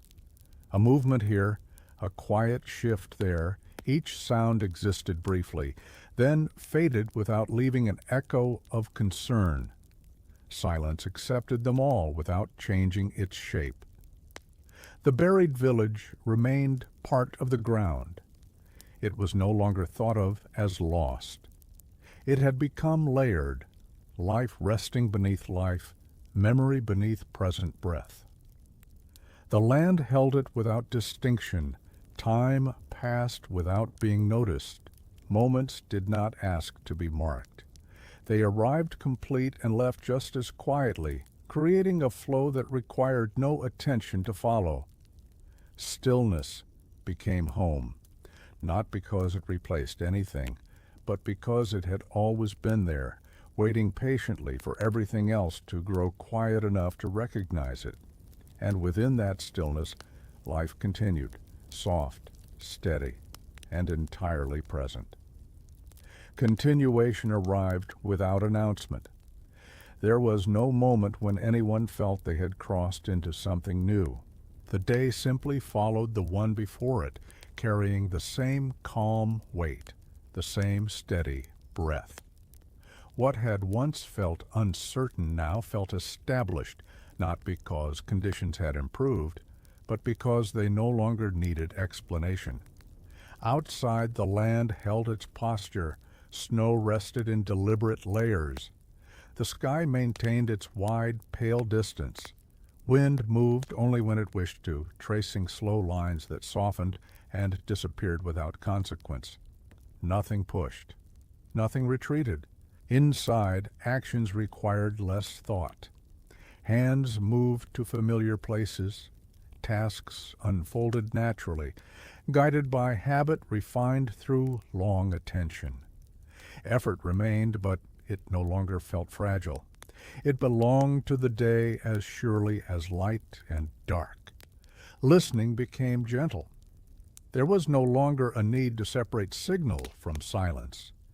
Everything that existed carried its own clarity. The faintest sounds were enough to confirm presence, enough to remind the body that it was not alone within the wide stillness. Memory settled into the background. It no longer arrived uninvited or demanded reflection. It rested quietly, available but not insistent, like a landscape known well enough not to require constant looking.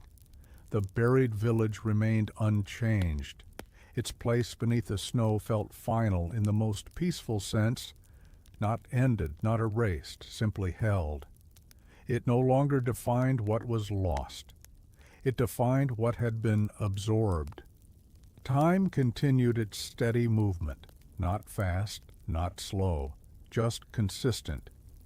Moments followed one another with trust, each sufficient on its own. There was confidence in this continuation, not optimism, not expectation. Just the calm understanding that life would keep moving at the same quiet pace, shaped by the land, sustained by attention, and carried forward without needing to be named. The day arrived without asking to be understood. Light came, rested, and moved on. Cold held its place. Snow lay as it had chosen to lie. Nothing in the world suggested that this day was different from the one before it, and nothing needed it to be. Outside, the land felt complete, not finished, not perfected, simply whole. Every shape belonged where it was. Every distance made sense without explanation. Standing there did not invite thought. It invited presence. Inside, attention softened further. There was no urge to measure progress or recall struggle. What had been endured no longer defined the moment. It existed quietly behind it, no longer shaping each breath. Movement happened when it happened. A step taken. A fire adjusted. A hand resting on wood worn smooth by time. These actions carried no symbolism. They were not responses to hardship or signs of recovery. They were simply part of living, as natural as breathing, as sound remained sparse. A faint shift of snow outside. The low movement of air along a wall. Each sound existed briefly, then faded without leaving any demand behind. The buried village rested without weight. It was not remembered as something lost, nor honored as something preserved. It had become part of the land's long stillness, no more separate than layers of earth beneath snow. Time did not ask to be noticed.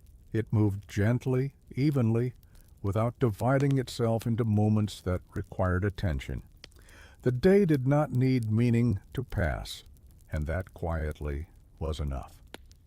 The horizon waited without expectation. It did not draw closer, and it did not retreat. It remained where it had always been, a soft meeting of land and sky that asked nothing of those who looked toward it. Its presence felt steady, reliable, like a promise that did not need to be spoken. Outside, the world held its balance.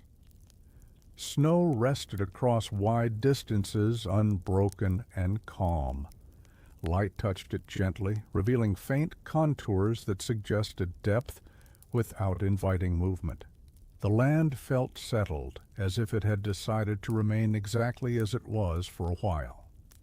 Standing beneath the sky felt unremarkable. There was no sense of exposure, no urge to turn back quickly. The body existed comfortably in the open, breath steady, posture relaxed. The cold no longer demanded attention. It simply was. Inside, the quiet continued its patient work. Thoughts slowed further, drifting without attachment. The mind no longer searched for change or release.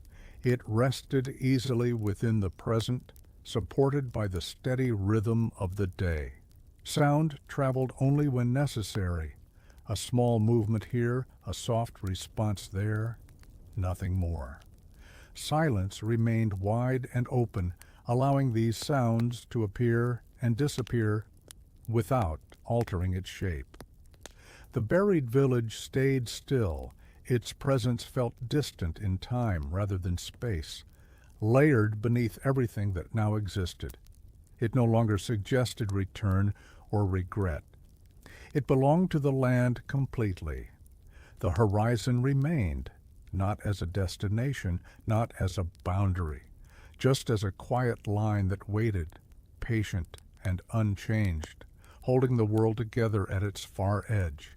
And beneath that waiting line, life continued, steady, attentive, and at peace with the space it occupied. The place stayed. It did not shift with the light or alter with the slow passing of days. It held its shape with quiet resolve, as if it had chosen to remain exactly as it was, neither moving forward nor slipping away. Outside, the snow kept its calm surface. No new lines disturbed it, no old marks demanded attention. The land looked as though it had reached an understanding with time, agreeing to rest rather than change. Standing there felt familiar, not because it was remembered clearly, but because it no longer asked to be interpreted. The body recognized the ground beneath it, the air around it, the space it occupied. Everything felt settled. Inside, warmth moved gently. It did not surge or fade suddenly. It spread evenly, allowing rest to deepen without vigilance. The small sounds of living, fabric shifting, breath moving, fit naturally into the quiet. Silence did not feel empty. It felt held, like a wide basin where nothing spilled and nothing was lost. Each moment rested where it landed, complete and unchallenged. The buried village remained where it was, not hidden, not forgotten, simply layered beneath the present, part of the ground's long structure. Its absence no longer shaped the days. It had been absorbed fully without struggle. Time continued without urgency. It did not hurry toward resolution. It did not linger in reflection. It passed evenly, like the slow movement of light across snow. The place stayed. And in staying, it allowed life to remain, quiet, steady, and unremarkable, exactly as it was meant to be. Silence knew the way forward before anyone else did. It moved gently through the days, arranging them without effort, smoothing their edges so nothing caught or resisted. It did not push time ahead. It simply allowed it to pass, steady and unbroken. Outside, the land followed this guidance. Snow held its quiet curves. Light traveled its familiar path. Air moved softly, choosing routes that did not disturb what had settled. Everything felt aligned, as if the world had learned how to carry itself without strain. Standing still no longer felt like stopping. It felt like participating. The body existed within the land's rhythm, not separate from it. Breath matched the pace of the air. Weight rested naturally on the ground. Inside, presence deepened. There was no sense of being sheltered from something threatening. Walls felt like part of the same calm structure as the snow beyond them. Inside and outside belonged to the same quiet order. Memory no longer pulled. It rested gently, woven into the present rather than standing apart from it. What had been endured no longer needed acknowledgement. It had shaped what was and then released it. The buried village remained unchanged. Its place beneath the snow felt settled, complete, no longer waiting. It was part of the land's long continuity, held without effort or attention. Time moved forward in small, even steps, not toward change, not toward return, just onward, following the same calm path it always had. Silence knew this path well, and in following it, life continued, unremarkable, patient, and deeply at rest within the world it inhabited. The snow held its ground. It no longer shifted at the slightest touch of wind, nor did it collapse inward with quiet urgency.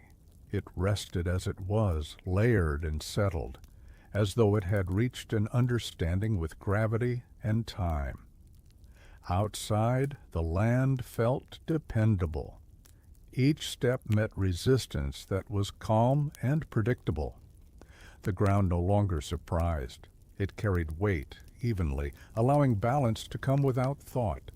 Standing still felt natural, as if the earth itself invited rest. The air moved gently across the surface. It traced the shapes of drifts and low rises, then passed on, leaving everything unchanged. Wind had become a visitor again, present, but not insistent.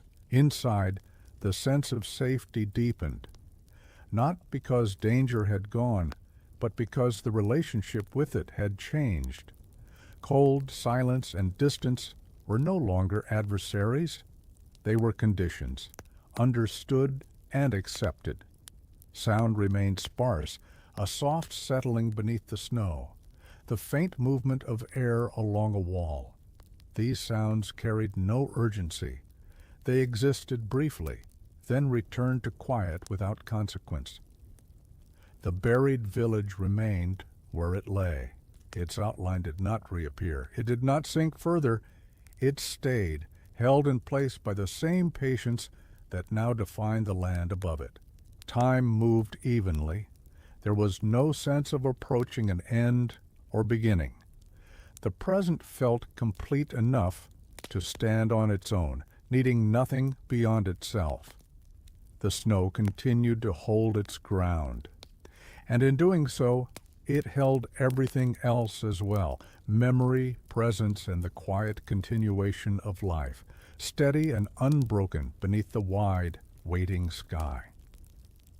Between moments there was breath, not counted, not controlled, simply present. It moved in and out with a quiet certainty, matching the slow rhythm of the land. Each breath felt complete on its own, asking nothing from the one that followed.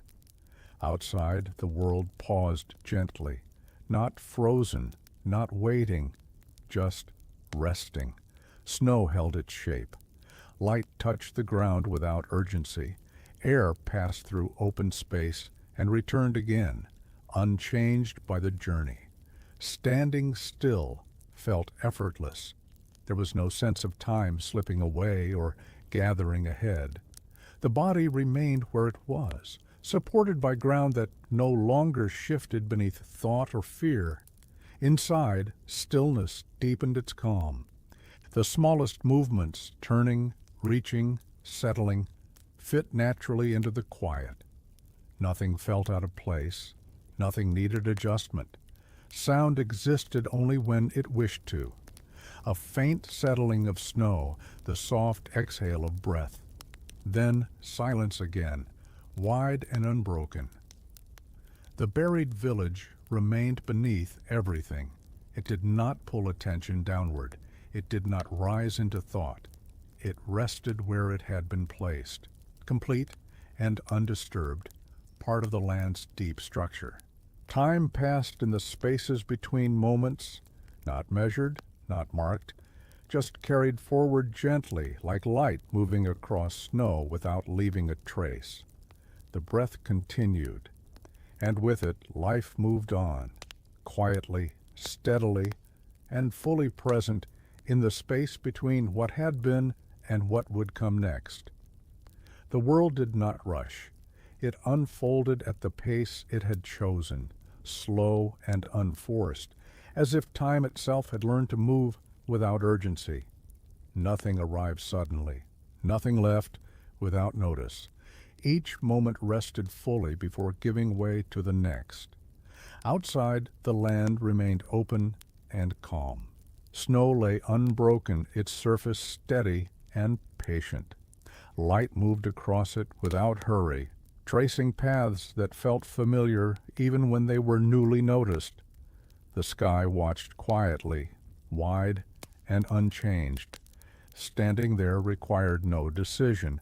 There was no reason to move and no reason to stay. Both states felt equally natural.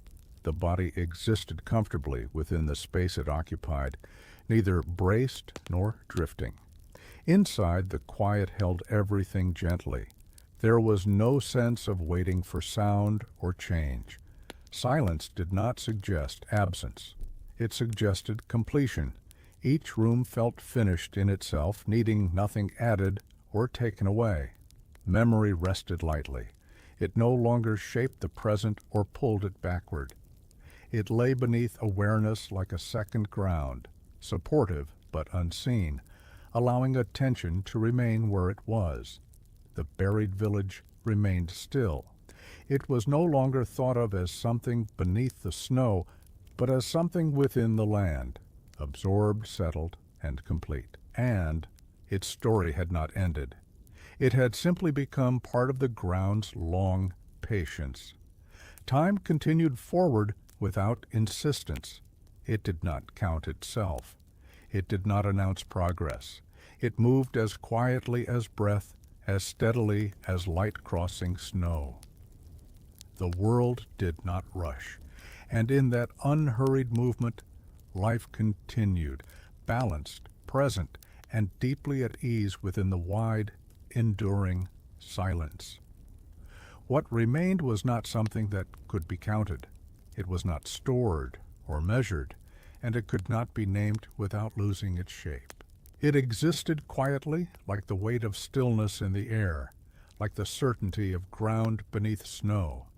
Outside, the land held everything without effort. Snow rested where it had settled. Light moved across it with calm familiarity. The sky remained wide and untroubled, offering no direction and needing none. Standing in the open felt complete.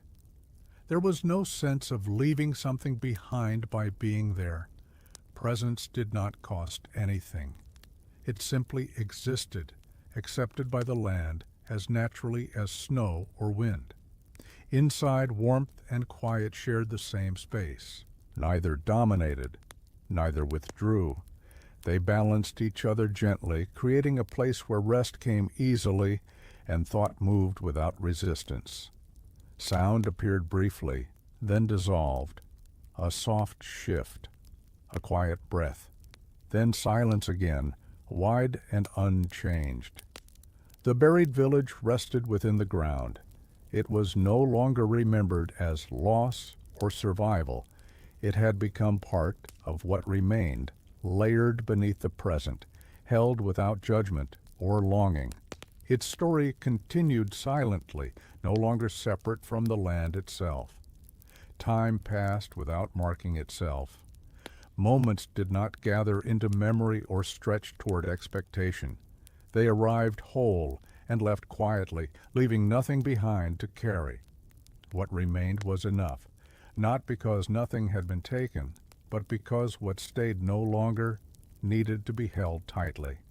And within that quiet sufficiency, life continued, steady, patient, and deeply rooted in the calm that had grown from endurance.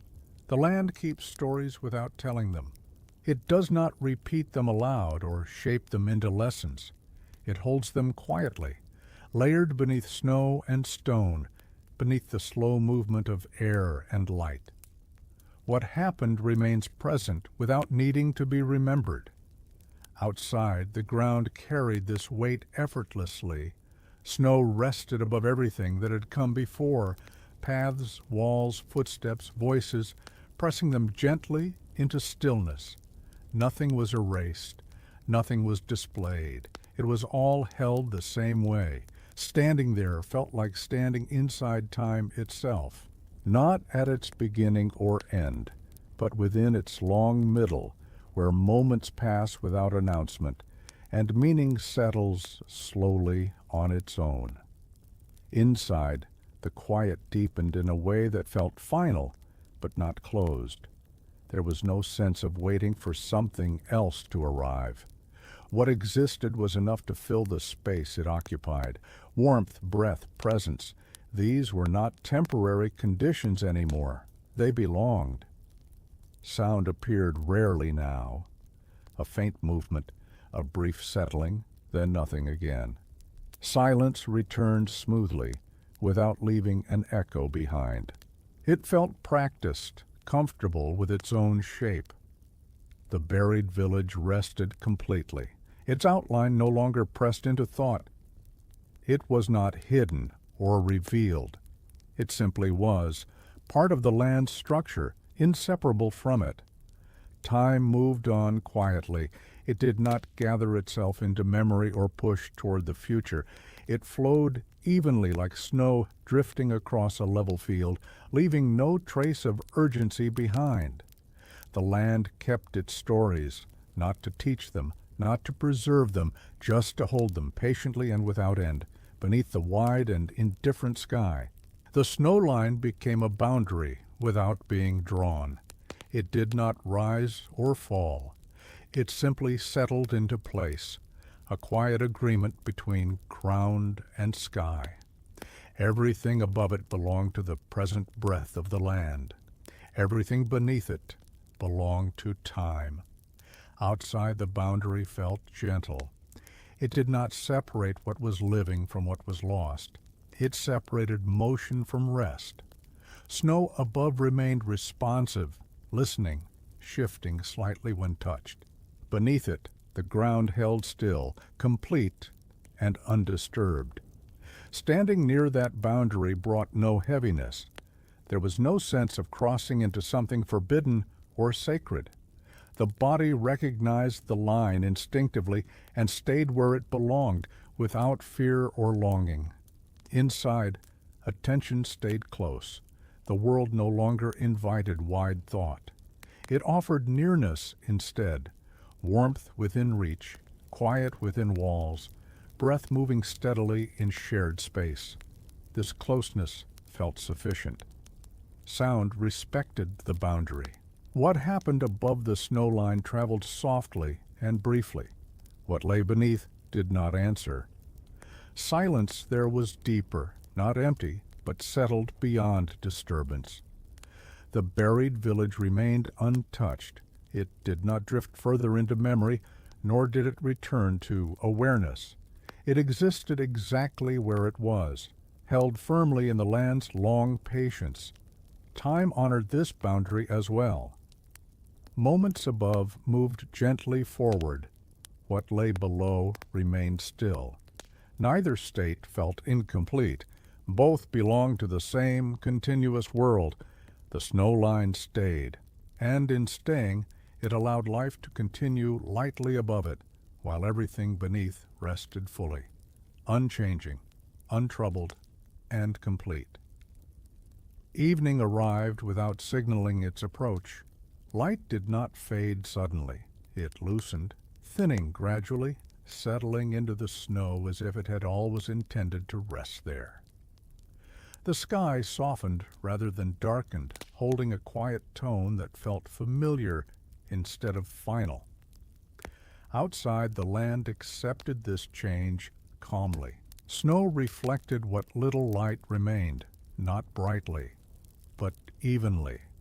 Shapes stayed visible just long enough to be known, then allowed themselves to blur without resistance.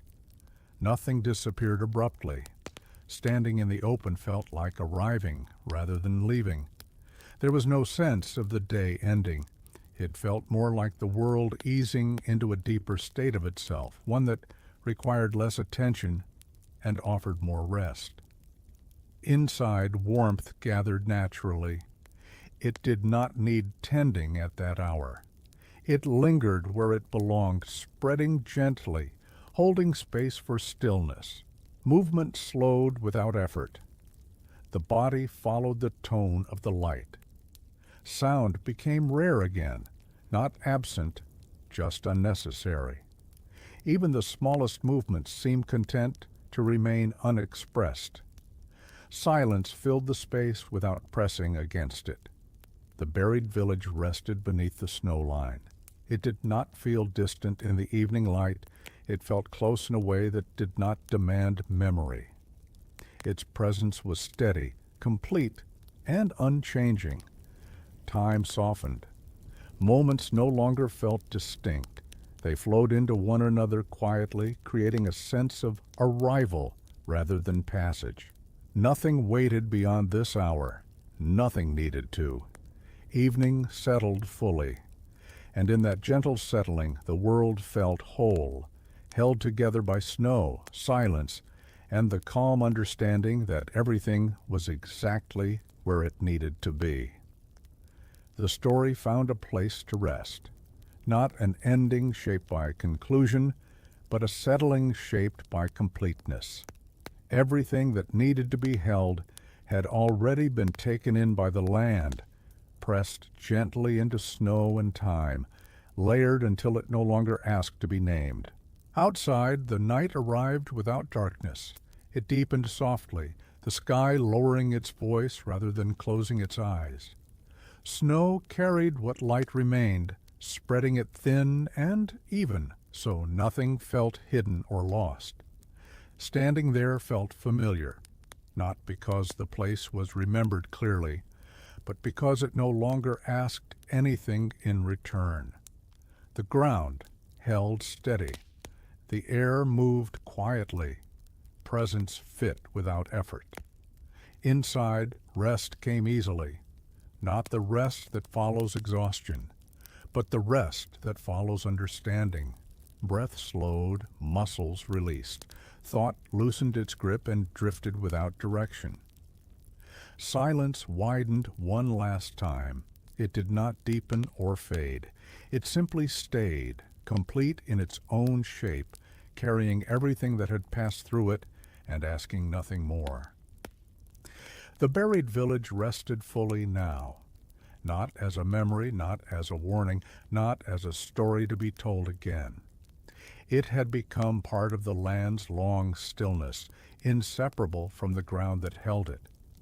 Time no longer felt like movement. It felt like presence extended. The place remained, and in remaining, it allowed the story to rest, quietly, finally, and without need to continue itself. Silence settled completely, not as an absence and not as an ending, but as a state the land had always known.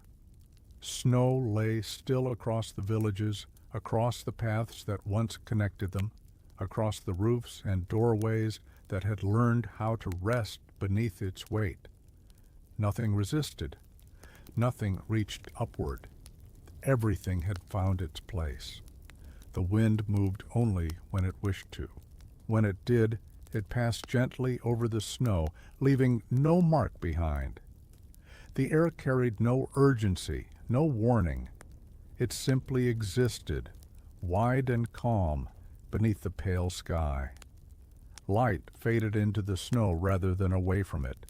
What remained was not darkness, but a soft, even quiet that touched every surface equally. The horizon disappeared not because it was lost, but because it no longer needed to be seen. The villages remained, not as they once were, and not as they had been endured, but as part of the land itself. Homes, paths, and voices rested together beneath the snow line, layered into the ground's long memory. Nothing was erased. Nothing was preserved apart from everything else. Time no longer moved forward or back. It settled, spreading evenly across the moment, allowing breath to rise and fall without thought. The land held this stillness easily, as it had held every season before. The blizzard had finished speaking. What remained was its silence, deep, patient, and complete. And within that silence, the world continued to exist, quietly and without end, exactly as it was meant to.